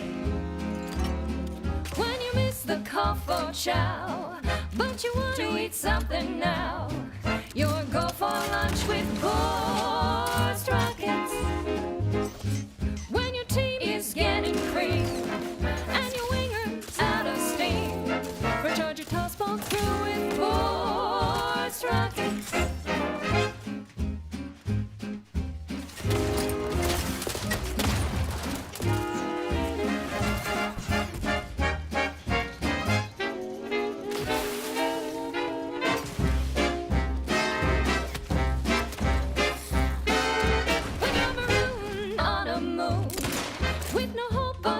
Soon you can save the day with Force Rockets. When your ship's adrift and lost and the crew starts sports drawing lots. Why won't your mates when you've got Force Rockets? Force Rockets. Force Rockets. Put a rocket in your pocket and launch your lunch today.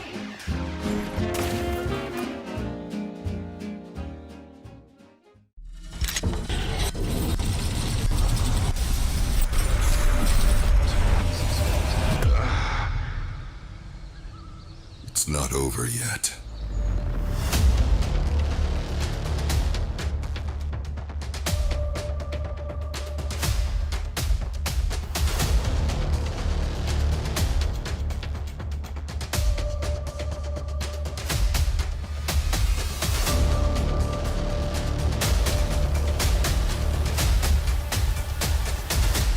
So this is where it all began.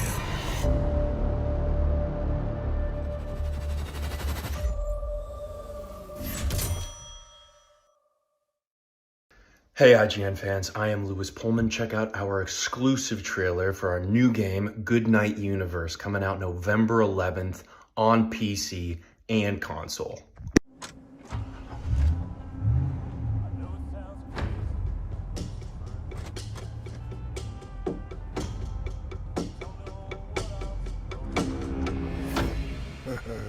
Look at you. Aren't you just as cute as a button? I came to understand I was something called a baby. I knew I was anything but normal. My brain must have just grown faster than my body. The rest of me would catch up. What do you think he'll be? What will he grow into? What do you think, buddy? He's clearly got some stuff like pent up, some baby rage he can't get out. One thing had become crystal clear. I wasn't just Mama's perfect baby. But if I wasn't that, then what the hell was I?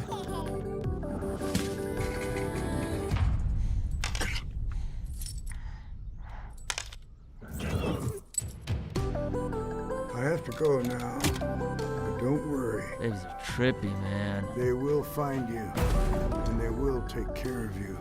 What the hell?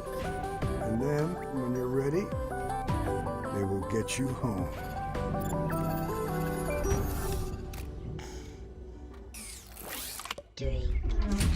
Aw, don't give me that look. You two will get along great. Just be my healthy, normal baby boy. Let's just agree that you're anything but normal.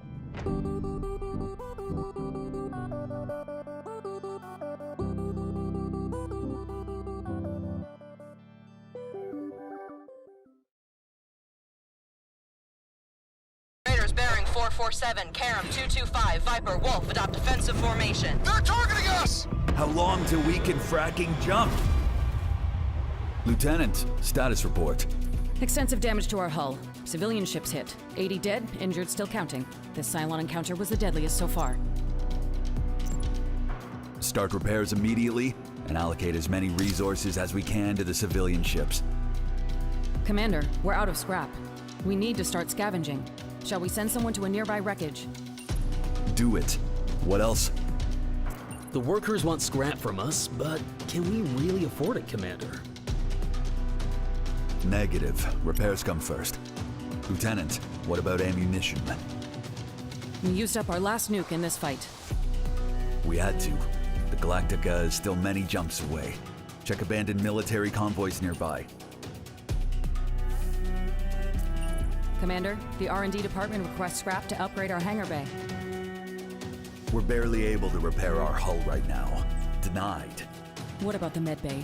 They can't keep up with all the injured. You're right. Give them what they need. Commander, the workers, they're refusing to cooperate.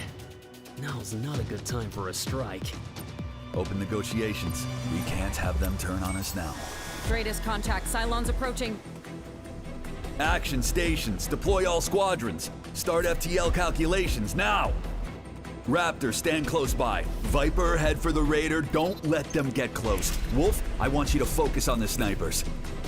Roger. Keep our nukes on standby. We'll use them if it comes down to it. We've survived until now, and we'll survive until we rejoin the Galactica. So say we all.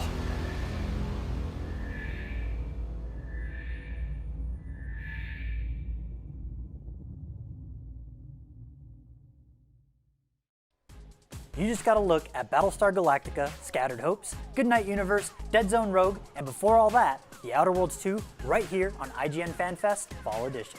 Speaking of fall, if you're a fan of Fallout, you might want to take a look at what's going on over on the IGN store. Well, can you give us a hint? Yeah, sure. To gear up for the premiere of Fallout Season 2 in December, we'll be dropping new Fallout merch over the next few months and offering awesome limited time deals. We're talking apparel, prints, collectibles, and more. Head to store.ign.com to find out more.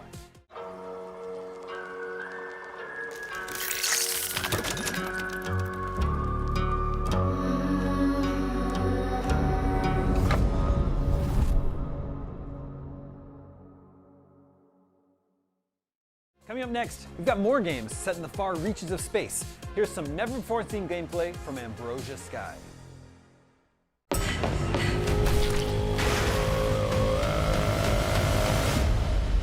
Welcome to Ambrosia Sky, a first-person adventure game that weaves satisfying power washing and exploration with a haunting tale of death and grief. You play as a scientist, sent to investigate a catastrophe that has overrun a farming colony on Saturn's rings. Hostile fungi has killed everyone. As you explore the colony, you'll encounter different species, each with their own growth patterns, behaviors, and threats. The colony is ripe with opportunities. Electric fungus feeding on power sources will shock you if you wander too close. Your chemical sprayer can cleanse these threats, but don't just spray and pray. Carefully harvesting the fruit from fungus rewards you with powerful upgrades, like this conducive foam you can use to form electrical conduits and restore power. Careful analysis of each new species of fungus will open more avenues of exploration and danger. Aggressive creatures, gravitational fluxes, and environmental hazards threaten your every step. But skillful use of your tether can help you navigate unstable gravity fields or turn any object into a deadly projectile. These tools, and your own ingenuity, will help you explore hostile environments actively trying to trap and kill you. Across a variety of replayable mission types, you'll slowly piece together the mysteries of the colony and the mind-bending truth of what these doomed farmers discovered.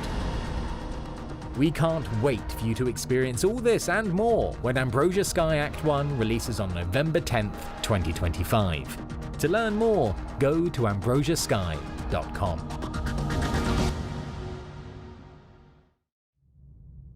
Hi, I'm Timo from GameXside, and today we want to show you different ways of completing missions based on your ship stats, available crew, and story choices. On our journey, we lost our resident telepath Cass early on due to a tragic accident. However, we used a wormhole to skip most of walk space. Similar to the TV episode Message in a Bottle, we are using the Hirogen Relay Network to send the Doctor across half the galaxy to the USS Prometheus. Only that we developed the technology to send holo duplicates of 2 additional crew members along. This includes the Romulan Telek Remor, who we obtained in an earlier side mission and who proves to be especially useful as we are making contact to Starfleet for the first time in 5 years. Bad news. The relay network belongs to the Hirogen, who are not happy that we are using it. Starfleet is sending further transmissions through the relays, but like in the show, gathering them becomes a risky endeavor. So let's see how we can solve this situation with a ship that is focused on combat power. With a combat-focused ship, we can easily defend ourselves against the Hirogen attacks. But without advanced science labs, we need to visit additional relay stations to gather all the data, resulting in even more fights, with damage to fix, but also valuable loot.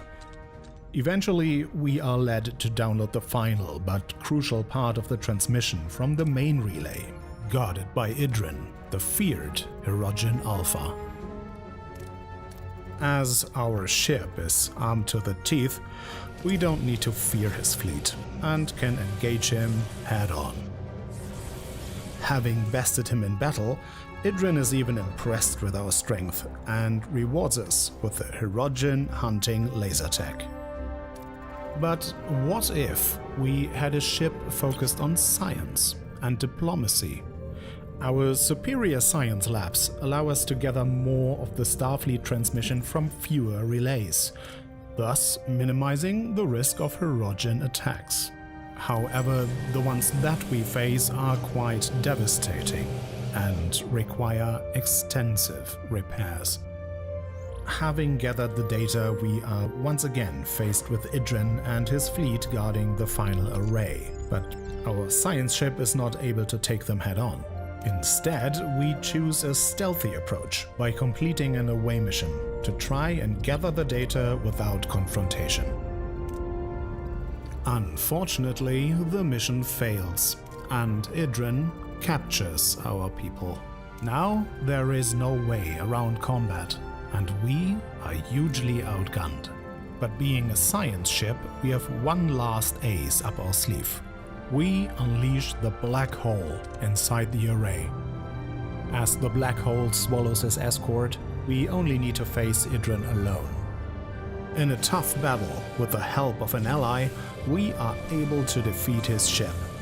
But using the black hole came at a price. Security Officer Tuvok was lost to the black hole expanding. But what if we had a chance to save him?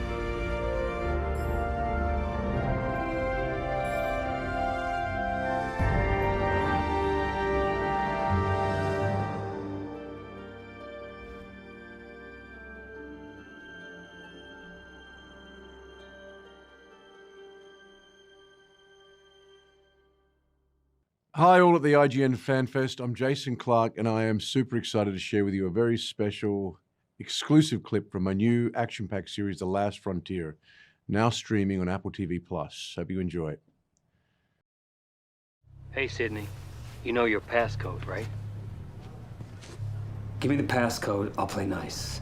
I can't do that. What's a Xenogate? It's a digital archive. I would be handing over the identities and locations of every asset I've developed in the field. If you don't give me the code, I'm gonna start shooting people. I need that passcode. Absolutely not. You heard what he said. You think I'm kidding? He's bluffing. Give me the passcode. Do you want CIA agents to start turning up dead? He's gonna kill that guy. Hey Sydney, you have a rare opportunity to save some people's lives. Give him the goddamn passcode. I'm gonna give you 10 seconds. 10, 9. Just jump. 8. He won't do it. Give him the passcode. 7. He won't kill the hostage. 6. 5. 4. You're forcing my hand, Sydney.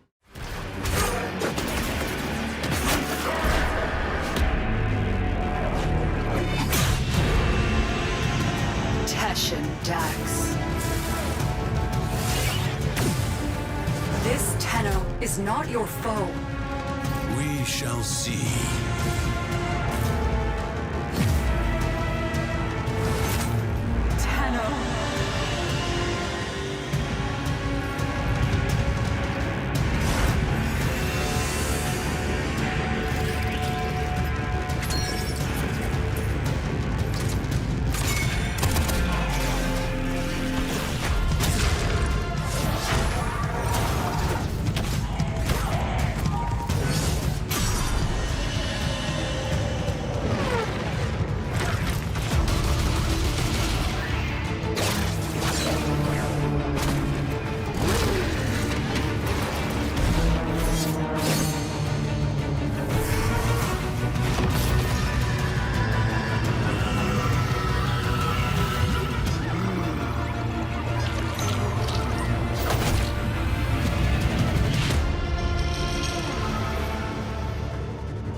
Follow the white rabbit. Wish me luck.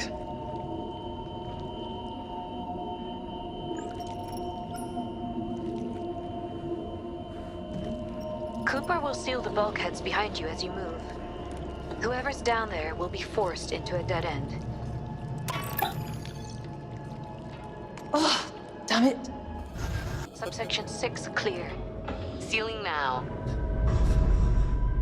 I'm moving on. Young! Don't do it! Young! Come back!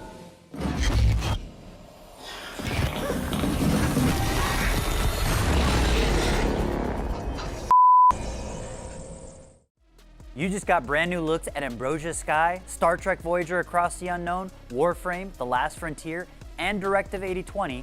All great content from across the galaxy headed your way soon. Right now, we've got to take a break, but don't go anywhere because we'll be back with tons more Fan Fest after this. Stick around. IGN Fan Fest is presented by the Battle Cats. Play the Battle Cats now and redeem exclusive 11th anniversary rewards and Blue Protocol Star Resonance, a brand new anime-style MMO available now on PC and mobile. The average Cinefix movie list features nearly 100 different films and approximately 25 minutes worth of wall-to-wall deep dive analysis. To simulate that pace for this 30-second ad, we're featuring 26 different films, and before you say it, no, that math does not check out. We're not math people, we're movie people. We can't even count down from 10 without ending up at, like, 96. Subscribe to IGN Movies and TV for more Cinefix movie lists. Bad at math, great at movies. Can't find that final collectible you're missing? IGN strategy guides and interactive maps are here to help. One step at a time. IGN guides are trusted by millions, easy to use, and best of all, free. IGN has the very best, most complete and accurate guides for Shadow of the Erdtree, Baldur's Gate 3, Tears of the Kingdom, and so much more. See? It's good, right?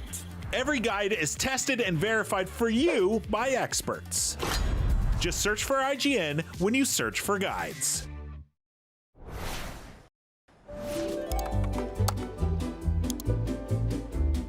IGN Plus is where your adventure begins. What are you selling? Plus is the place to get unlimited access to all the tools you need to beat your games. Here's what you need to know for bringing down Gloomspawn. Plus, awesome exclusive discounts on IGN Store. Maybe this would tease open your money pouch. Plus, ad-free browsing on IGN.com. Plus, unlimited game help tools like premium interactive maps with your own custom map markers, filters, marker notes, and more. This will come in handy. Plus, access to sweepstakes, giveaways, and free game keys. Wow! Exactly. Want more? Head to IGN.com/plus and start your adventure today.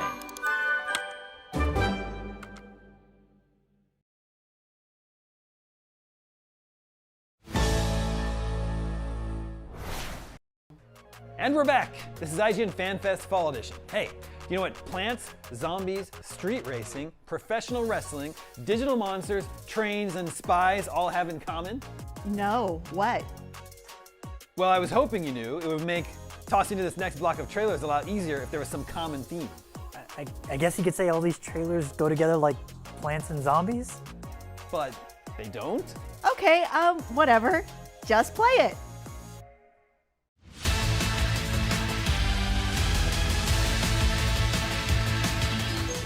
Hi there, I'm Rebecca with IGN. We're on a Japanese train. And I'm on a Japanese train, so I probably shouldn't shout. I'm here with David Giamandreo, who is the studio and game director of Densha Attack. David, hi. Hello, thanks a lot for having us here in Japanese train. So we're here to talk about Densha Attack because Densha Attack is a game about trains. It's like Tony Hawk with trains. David, can you just give me a brief pitch as to what this game is? Just to say it, like Tony Hawk with Japanese trains. So it's all about like riding trains really fast throughout Japan and performing tricks like using like the landscape, the cities, etc., as if it were a skate park. Oh my gosh. So David, your studio is based in Barcelona, so how did we end up on Japanese trains specifically? So we actually were like really lucky that we've been traveling here since the late 90s, and like Japan has been a country that has inspired us like a lot, like a whole lot, like from its very, very beautiful scenery to its super interesting culture, its modern pop culture, and of course like the railway system. Like the railway system here is like a whole other thing. So it kind of makes sense. We've been developing like 3D platformers recently. We were like thinking about the next game that we're gonna do. I was actually playing with a Japanese train model that I have as it were a finger skate. And I thought like, whoa, it wouldn't be cool like if trains could like, you know, grind, 360, etc. And the idea that came like a little bit like stupid little nonsense. We started like developing it and thinking how you could like work the controls around it. So started prototyping, it made sense. You told me a really cool story earlier about coming to Japan with your father and falling in love with Japan and falling in love with trains specifically. Tell me a little bit more about what's so special about them. Japanese people take a lot of pride in their trains, and it shows. Like it's not only the aesthetics, which they are like really, really cool, really flashy, and their regions, like the different regions have their different train models, and I mean they put a lot of effort into making them different, flashy, looking nice. But it's also like how well the railway system works here. Like they're always on time, frequency is super high, and even if you get like to the most remote place in Japan, you probably can reach it in trains. So even like in the less populated areas, etc., like the train services go sharply to the time, and they reach like these very, very local places. It kind of like all brings like all the country together. And it shows them like you can go to one place to another safely by train and on time. And yeah, that blew my mind away when I came here. And of course, they also have like the super high-speed train that now in Spain we also have it, but like back in the late 90s, it was like looking into the future. And they had that since like the mid-60s, which is like, wow, incredible. The way you describe it just blows my mind. It's a whole different thing. Like it's just going like super fast, but in a very, very quiet environment, and that moves very little, and like it's super sophisticated, super comfortable. You get a lot of like space, and it feels great. So you have these little model trains, and you're kind of playing around with them, and that turns into the idea for this game. What was the pitch for the rest of your studio? It's Tony Hawk, but with Japanese trains. That was the internal pitch, like the first reaction from the rest of the team, was like, this is nonsense, right? I was like, no, because you think if you do this and do that, and it's like, okay, this can be fun. So we kind of started prototyping, and it was like, yeah, this is the game that we want to make. And yeah, it's not only like around the mechanics, etc., but like the whole setting that the country gives you, like traveling from like the southern lands of Kyushu to the whole cold north of Hokkaido. Like you get like so many different sceneries, so many very skatable places if you want, very nice places. The setting with the idea, it kind of all came together. And it's not just doing cool tricks as a train, right? Like there's a story, and there's boss battles, and there's all this other stuff going on. Say more about that. We kind of thought all about it like a very character-centric story, very much based like in shonen anime. So it's a story about self-growth, about fan family, about like meeting cool rivals and trying to get better to beat them, and then getting them forming part of your gang. So yeah, it's a story about self-growth, about fighting against the system, about finding your place, very much like, yeah, shonen anime. What are some of the shonen animes that you're really into that maybe inspired this a little bit? There are a lot. So there's a lot of Dragon Ball, One Piece, as like the main ones that have inspired, especially like eventually throughout the studio, from the older members like myself to the younger ones. There's a lot of Initial D, how we represent like the speed, the onomatopoeias, the vehicles, etc. There's a lot of Akira, whenever we represent like domed cities and like this huge, a little bit futuristic Metropolis. There's a little bit of Air Gear, like the skating part. So yeah, there's a lot of here and there JoJo's for the coolness of the characters. Yeah, there's tons of references. Yeah, and when talking about references and inspirations too, the art style, I believe, is based off of some games that people might have heard of before. Yeah, yeah. For the art style, like Jet Set Radio was a huge inspiration. It was like people thought back in the days of the Dreamcast, and it captivated our, I don't know, creativeness, I guess. So it's like a really important title that left a heavy impact. So we took that as a base, and of course, like modern iterations of that style, like the excellent Bomb Rush Cyberpunk, Hi-Fi Rush. So yeah, we've taken all that cool, sharp edges, flat shaded, colorful 3D graphics for all the world, and then taking inspiration also for the characters, presentation, etc., into the Persona series, which is like super cool also. Oh, yeah. People are gonna love hearing that. And my understanding is too that you have a composer on board whose music people might recognize. Yes, so we have T. Lopez with us, which is an amazing musician. We knew him throughout Sonic Mania. It's amazing work there, and we were thinking about the style of music that we want. We also thought a lot of classic arcade Sega games like Daytona USA, Outrun, etc. That there's a lot going on always. Like all the environments are super nice, and the music is pumping and keeps you up to the play. So T had a lot of relationship with Sega games, and it kind of made sense, like his style. We knew that he would nail it, and unfortunately enough, he was super on board with the game, and yeah, we're super excited to having him on board. Yeah, because we've named a lot of different games that sort of make up the different components of the ideas in this, but you've also mentioned to me that it's almost a little bit like a rhythm game, which really got me on board. Yeah. So like the main gameplay, we've divided into kind of 2 layers of gameplay. So the first layer is what we call like the basic driving, and basic driving basically is avoid derailing, avoid crashing. You gotta kind of to keep adapting to the terrain, like the curves, like if there's any obstacle, etc. And that feels a little bit like a rhythm game, like reading the environment, braking, drifting, accelerating, etc. And that does feel, it has like a rhythmical sense, and that kind of gets you kind of in a flow state.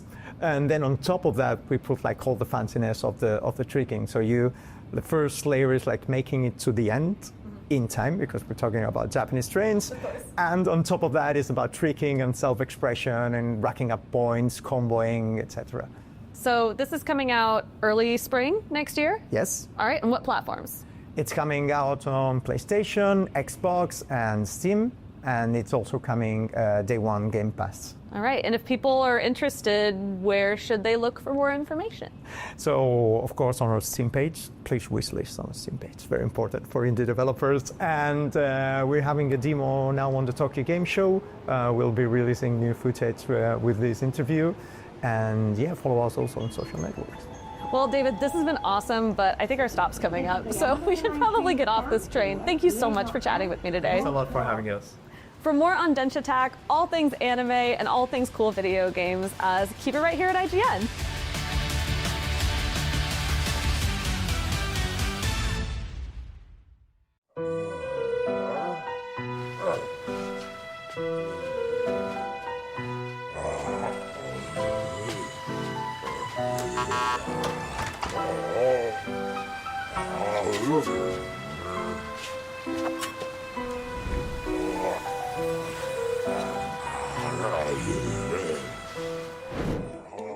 So while we definitely wanted to be faithful and remaster the original classic PvZ, we also knew we needed to bring some new stuff. So we got Cloudy Day mode, Rest in Peace mode, and then really cool co-op and PvP features that we know players are gonna love. So Cloudy Day mode, super fun mode, introduces weather, right? The clouds roll in and suddenly your sunflowers fall asleep. And so you have a brand new challenge that as a hardcore player, you have to figure out how you're going to compete.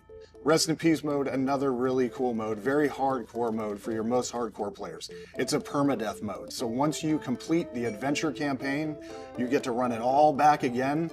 However, this time, Crazy Dave picks some of your plants, and guess what? He's not always picking the plants that make the most sense. So while you might have a strategy that you really like for a particular level, Dave mixes that up by picking new plants that you might not be familiar with. So when we put together Replanted, we really looked at making this the definitive edition of the classic PvZ. We really knew that we needed to bring in some multiplayer modes. So we have co-op and PvP, which allows you and your friends to sit down on your couch, play side by side, and have tons of fun while taking on zombies.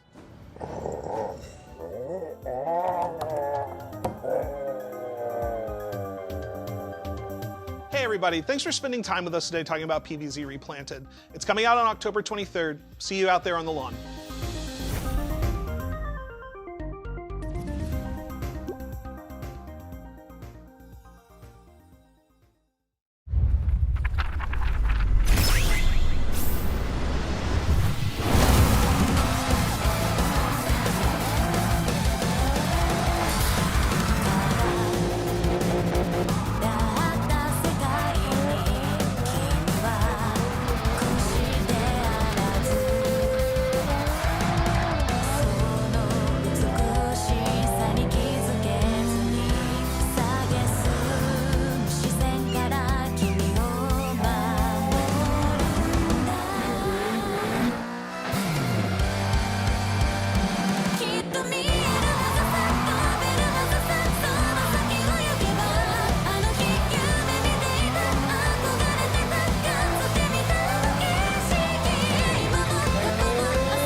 Been too long, Sam Fisher.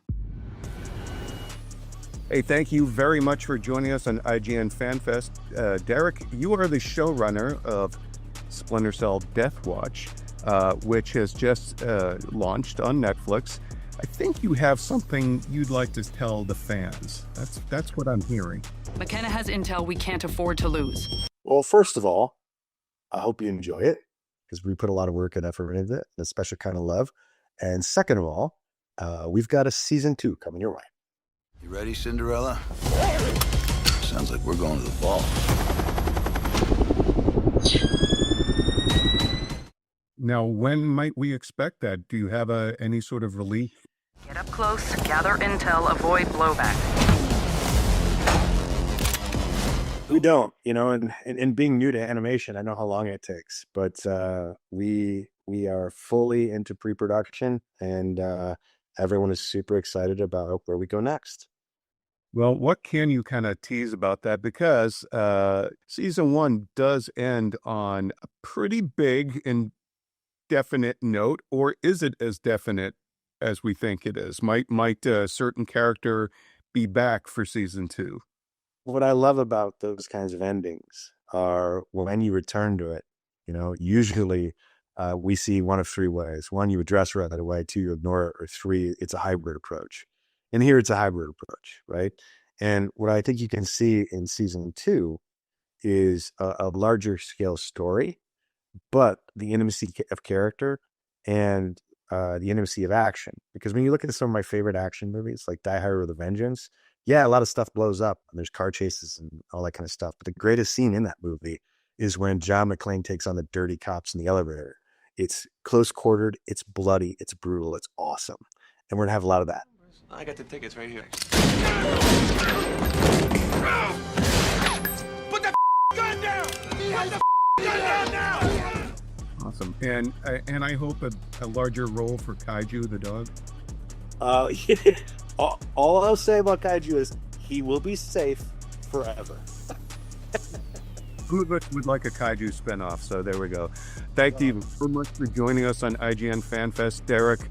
Splinter Cell Deathwatch is out on Netflix now. Step into the Soul Society for yourself in Bleach Soul Resonance.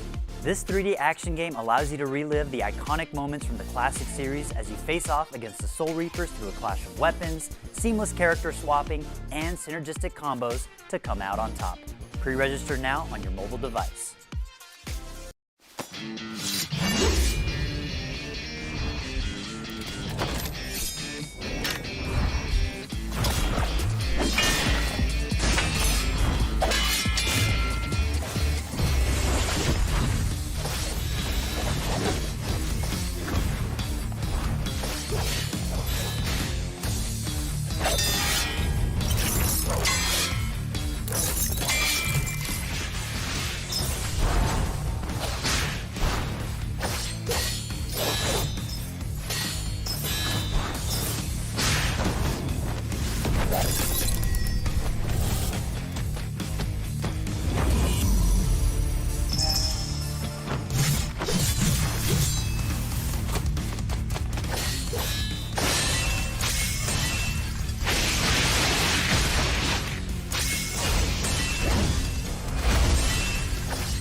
What's up, IGN Fan Fest? This is WWE Superstar R-Truth, and I'm excited to announce the brand new WWE 2K25 Farewell Tour Edition, a tribute to my childhood hero and the best to ever do it, John Cena.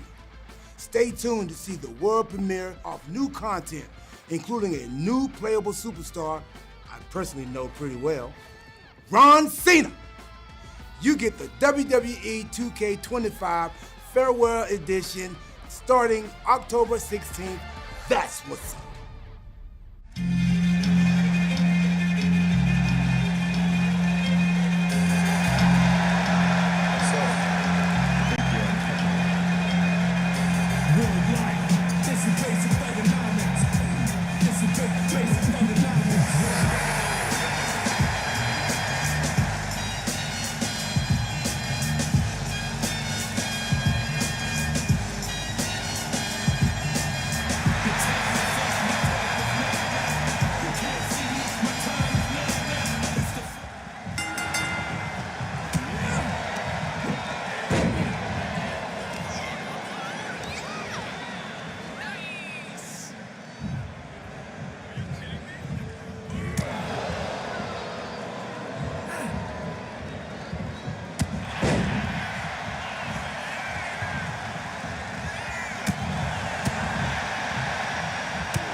You just saw some brand new looks at Plants vs. Zombies, Digimon, Splinter Cell, WWE, and more. That was a wild, crazy variety of really cool stuff.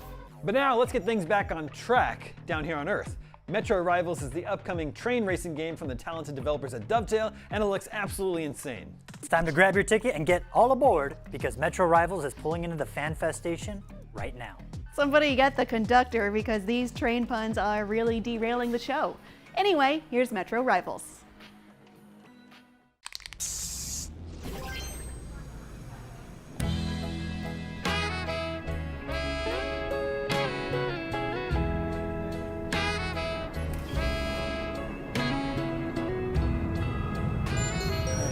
For your safety, it's recommended that you stand back from the platform edge. The next trains ain't stopping. Okay.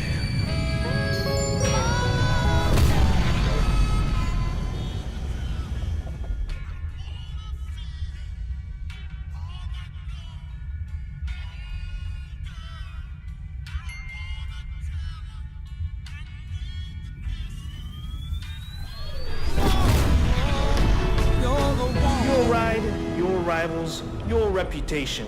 Add Metro Rivals to your wish list today.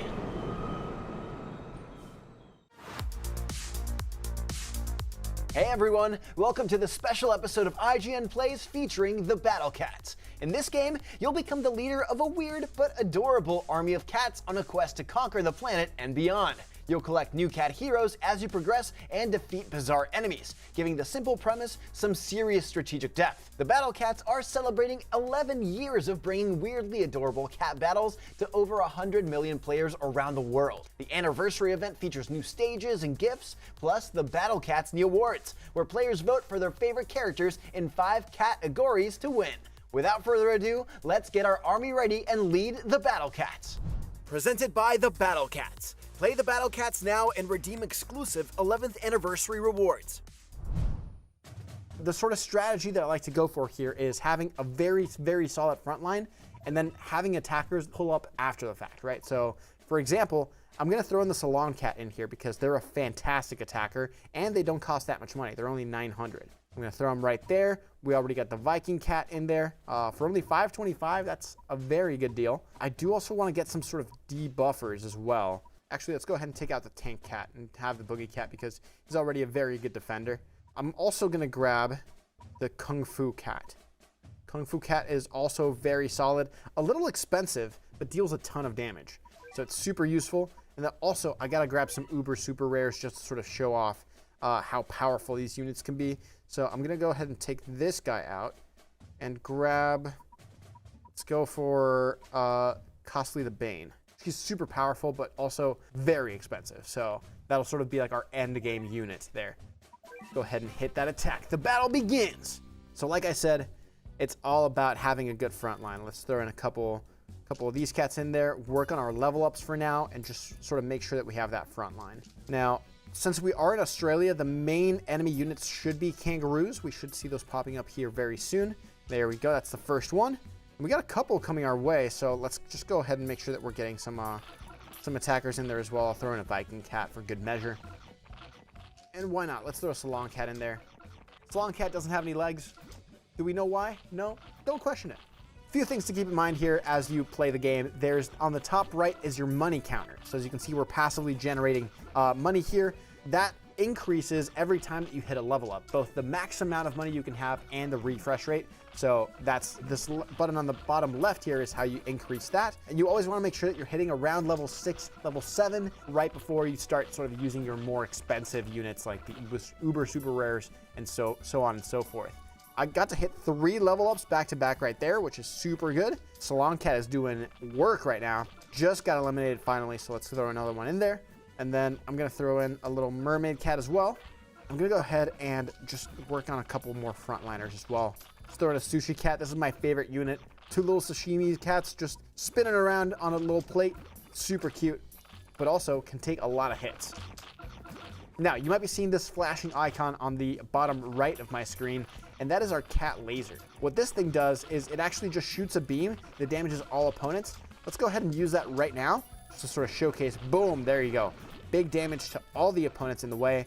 And we hit our level up here, so that means that we can use our big boy units right now. So let's get some anime fighters in there. We got a giant, we'll go ahead and conjure also. Whoa, hold on, that's cool. Gonna throw in a Kung Fu Cat as well. Just getting some extra frontline here. I got some pretty heavy hitting damage dealers, but I do need that front line, right? Like, you want to make sure that your frontline wall is protecting your attackers that are behind them. So that way, you know, they can keep dealing damage and not have to worry about taking damage necessarily.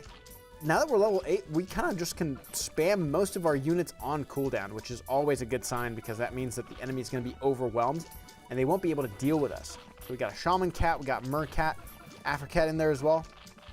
All right, we're almost there. We're dealing damage to the enemy base. We're looking pretty good. Throwing a couple more Sushi Cats in there, and boom, that's a victory right there. And a new record.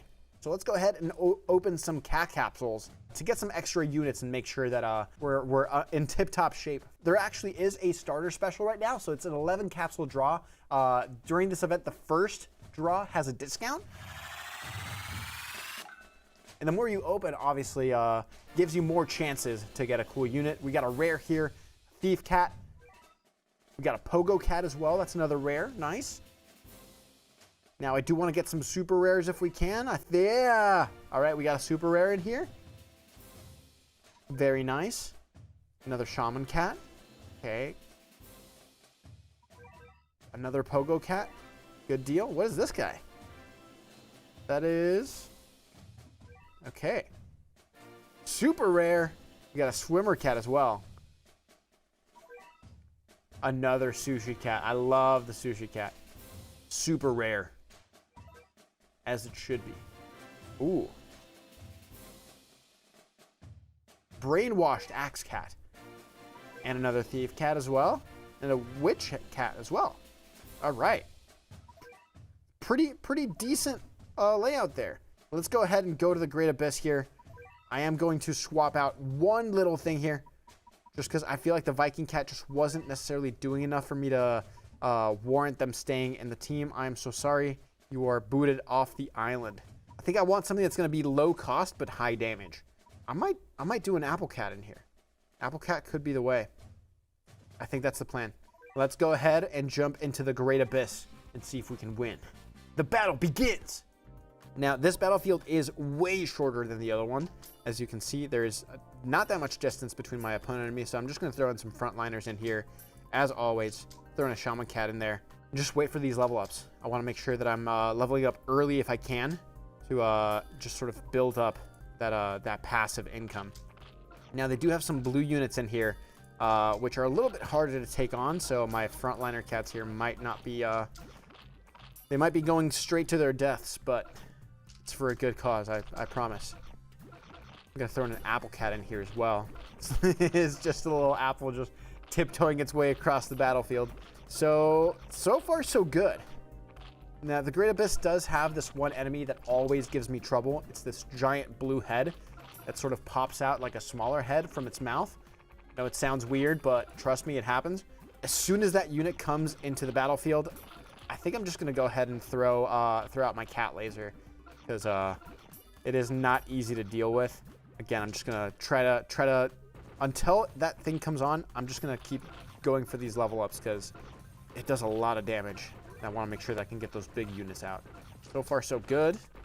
Dealing some pretty decent damage to the enemy base there. Throw another Apple Cat in there. Come on, give me a little. There we go. Okay, so now we're max level. I'm gonna spam frontliners. Just spam them, spam them, spam them. And then also, I'm going to throw in a Kung Fu Cat there when I get a chance. Okay, there's that big head. All right, I'm going to push him back with the cat laser. Some pretty decent damage. Throw in an Apple Cat in there. Get those frontliners in. All right, we got our first anime fighter in. Looking pretty good. And then again, just sort of spamming these low-cost units to try to just have that front line so that my other units can just deal damage from the back. I do want another Kung Fu Cat in there if I can because it actually gives me more gold on damage. And the more time I can buy to refill my cat cannon, the better. Okay, there we go. We got our Kung Fu Cat in there. So far, this is not going too badly. I'm pretty happy with the results. We've been able to keep them to their side of the map so far, and knock them back, which is a good sign. Hopefully, we're able to tough it out. And we got a Cat Cannon laser ready to go. Boom, knock him back again. We're so close. We're so close to taking down this giant blue head. I think this is the furthest I've ever gotten. Oh, I took it down! This is the furthest I've ever gotten in this map. Okay, let's go ahead and just keep spamming my units. I genuinely am so happy that I was able to take down the giant blue head. That thing has been haunting my nightmares. I think having the Salon Cat in here really helped me out. All right, now we're dealing lasers that aren't even our base laser damage right there to the enemy base. Looking good. Oh, having that front line just helped out so much. Plus having the Apple Cat debuff, super strong. I think this might be GG. Yes! That's victory, nice. Now, finally, also, I want to highlight one of my favorite parts of this event, which is the Battle Cat Awards. These are recognizing the greatest contributions by your favorite cat heroes over 11 wonderful years. And there's 4 different categories that you can vote for. There's Best Defender, Best Attacker, Best Debuffer, and Best True Form. Now, there's a bunch of nominees here. We got the Tank Cat, the Boogie Cat, we got Rover Cat, Sushi Cat, Crazed Tank Cat. Personally, big fan of Sushi Cat. Never done me wrong, so that's who I'm going to vote for. They are great. Let's go ahead and check out the Best Attacker. We got Bahamut Cat, we got Salon Cat, Mercat, Hip Hop Cat, and Swimmer Cat. Salon Cat did work for me this Let's Play, so I'm going to go ahead and hit that one. And then obviously for Best Debuffer, we got Bishop Cat, we got Psycho Cat, Gardener Cat, Apple Cat, and Surfer Cat. Apple Cat's my vote. You can check out the Battle Cats Awards right now on the Battle Cats for iOS and Android. From October 10th to 22nd, players can get a special item pack to get a vote for the Special Achievement Awards, which comes with a set of 3 rare tickets and a chance to win the nominee you voted for. The winner will be announced on November 1st, and you can tune into the Battle Cats' official social media for more content. That was just a little bit of what you can experience in the Battle Cats' 11th anniversary event. You can download and play the Battle Cats right now on iOS and Android, and if you can clear Chapter 1 of the first story arc before October 27th, you'll earn a platinum ticket you can trade in for a guaranteed uber rare hero. Which cat are you most excited to collect? Let me know in the comments below. And for all things gaming, keep it here on IGN.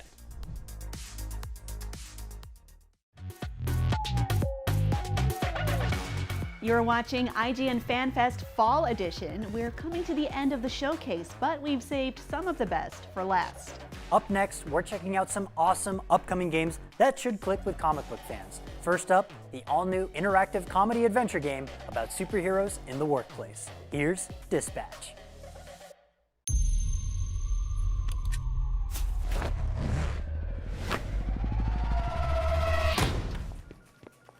Take your clothes off. What's happening right now? It's better if you keep your identity a secret. Here. I remembered you being bigger. I was a little drunk. You got the hate and the jealousy. This ain't no Kikos, don't copy me. I work better alone. The hell, man? Hello, Robert.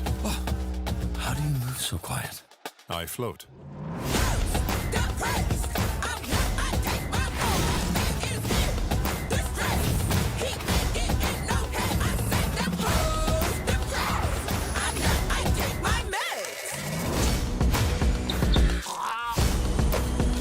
What the fuck?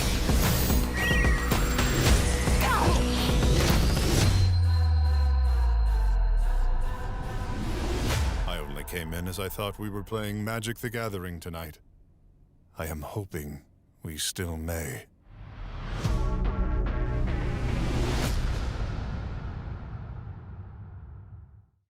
We decided to go with a good mix of iconic and well-known superheroes, but also more surprising characters. I have a personal theory that a good superhero lineup has very recognizable faces, but lesser known characters as well, because it makes you lean forward. Like, who is she? Who is he? Who's that person? Like, you want to discover new characters, and we wanted to introduce new characters to our audience. Our main true line for the character designs were really like a blast from the past from the 90s mixed with a cartoony style. Most of our inspiration comes from the comic books, really old school comic books, and trying to find some designs in there that adapt well to pixel art, because that's what we're known for. Characters that audiences might discover with our games are Nova and Phyla-Vell. They're both leads in the Annihilation original comics, so it was really important to have them in our game. But also, I'm a huge fan of Nova, and also because we had that 90s styling to our game. Like, I was really excited about the idea that he could have his mullet ponytail like he did have in the 90s. And also for Phyla-Vell, she is a character that has this great Joan of Arc type of vibe to her. She has a laser sword that is also really, really cool, that presented themselves as a really fun characters to have.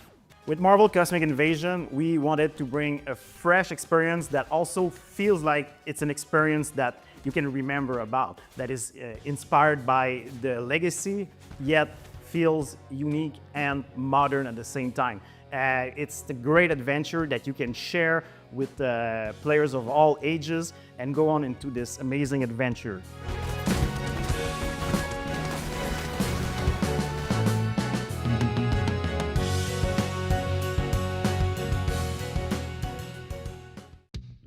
Pioneer, listen. If you want to survive in Skopje, you have to follow some rules. The first one is to keep Dom close by. It's safe there, and you don't want to be caught without a crafting bench.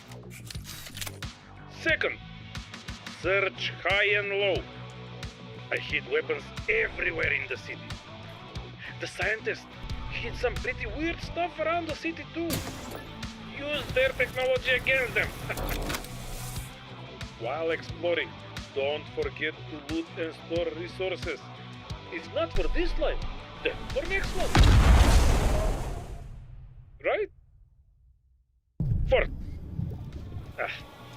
Forget it. Never mind. Let's grab a drink and get into trouble. As my mother always said, if you can't join them, hit them with the homemade electric blade. Oh my God.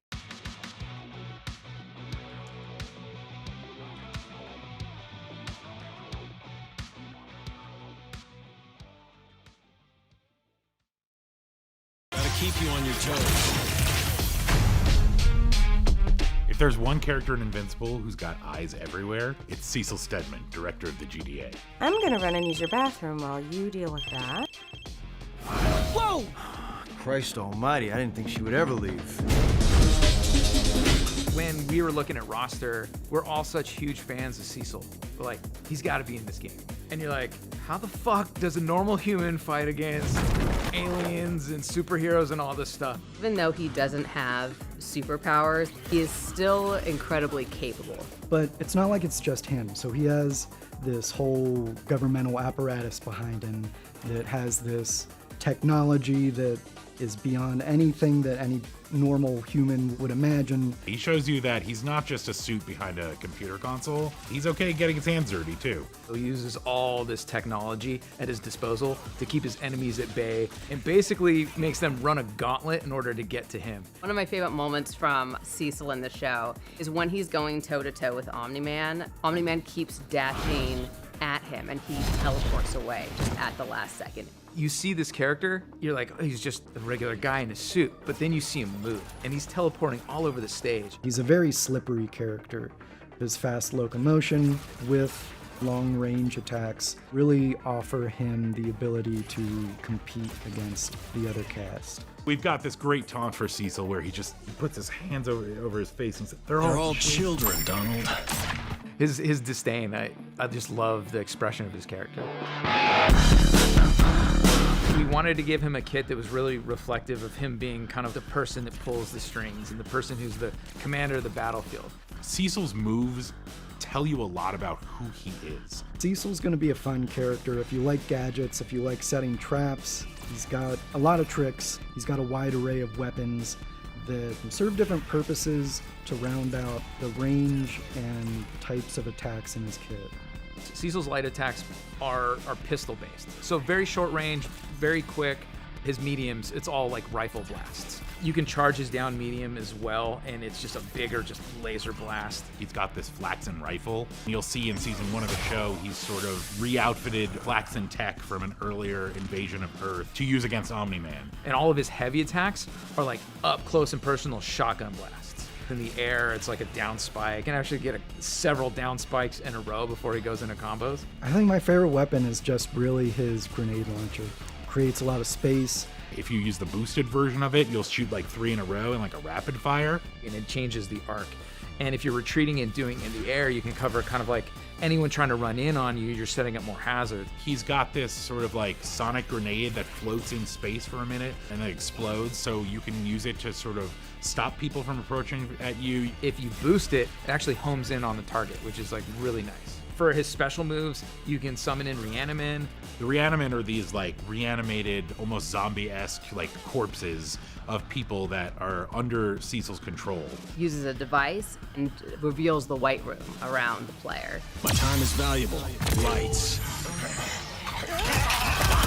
It's just super awesome to see this really cool aspect of the comic and show represented in our game. His Super 2, like, so he'll just teleport around the opponent and just kick their ass. His ultimate, I mean, it doesn't get better than that. This looks so epic. In the show, it's a weapon that's up in space, and it actually shoots down through the atmosphere, so you get a laser coming down from above and just decimates everything in its path. Stop right there. Do it.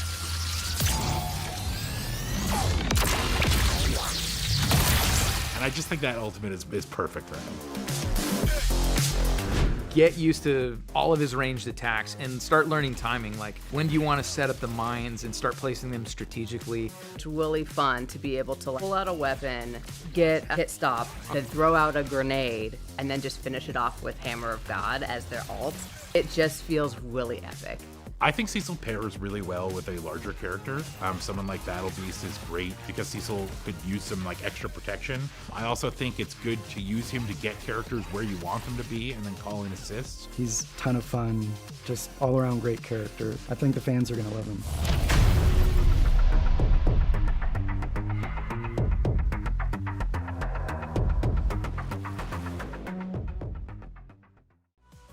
And that just about wraps us up for Fall Fan Fest 2025 right here on IGN. Thank you all so much for joining us. That was so much fun. If you missed any of the awesome new trailers today, head on over to IGN.com and IGN's YouTube page to catch up. But hey, we're not done yet. Here at IGN, we are always figuring out new ways to partner with the people making some of the coolest stuff on Earth.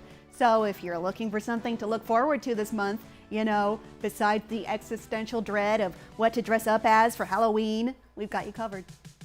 We'll be back with more Fan Fest in 2026, which we can't wait to tell you about. But before that, be sure to tune in on October 28th for a brand new ID at Xbox showcase powered by IGN. It's this fall's best way to learn about all the biggest indie games coming your way soon on Xbox and PC, and you won't want to miss it. From all of us here at IGN to all of you, thanks for taking the time to watch and for being such a great audience. In fact, you've been so awesome, I think you deserve a little treat.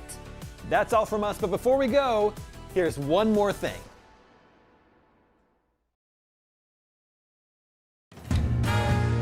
Crooks beware, Detective Pepper's in the house. From the beginning, I knew that this game is like no other. They won't even know what hit them. Everything you see, characters, weapons, it's drawn by hand, frame by frame. We've designed the game around you having fun. We thought that every level in the game should be inspired by locations from the cartoons from that era. However, how we designed it and how players use it might be a completely different scenario. It's handcrafted entertainment full of love, made for real people, by real people. Are you ready for a sneak peek of what we are cooking here? Oh boy, here we go.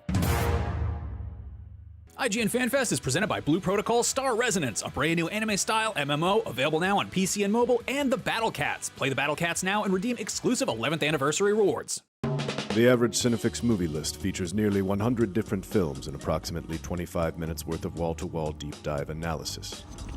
To simulate that pace for this 30-second ad, we're featuring 26 different films, and before you say it, no, that math does not check out. We're not math people, we're movie people. We can't even count down from 10 without ending up at, like, 96. Subscribe to IGN Movies and TV for more Cinefix movie lists. Bad at math, great at movies. Can't find that final collectible you're missing?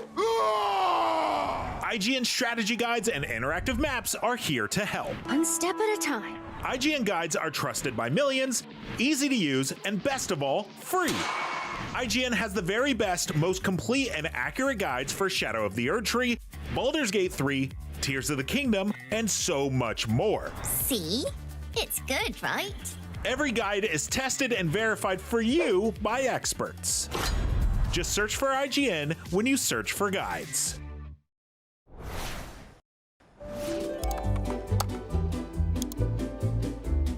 IGN Plus is where your adventure begins. What are you selling?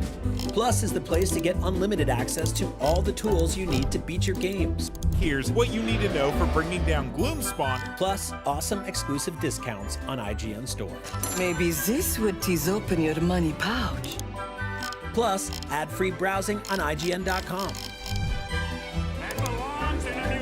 Plus, unlimited game help tools like premium interactive maps with your own custom map markers, filters, marker notes, and more. This will come in handy. Plus, access to sweepstakes, giveaways, and free game keys. Wow! Exactly.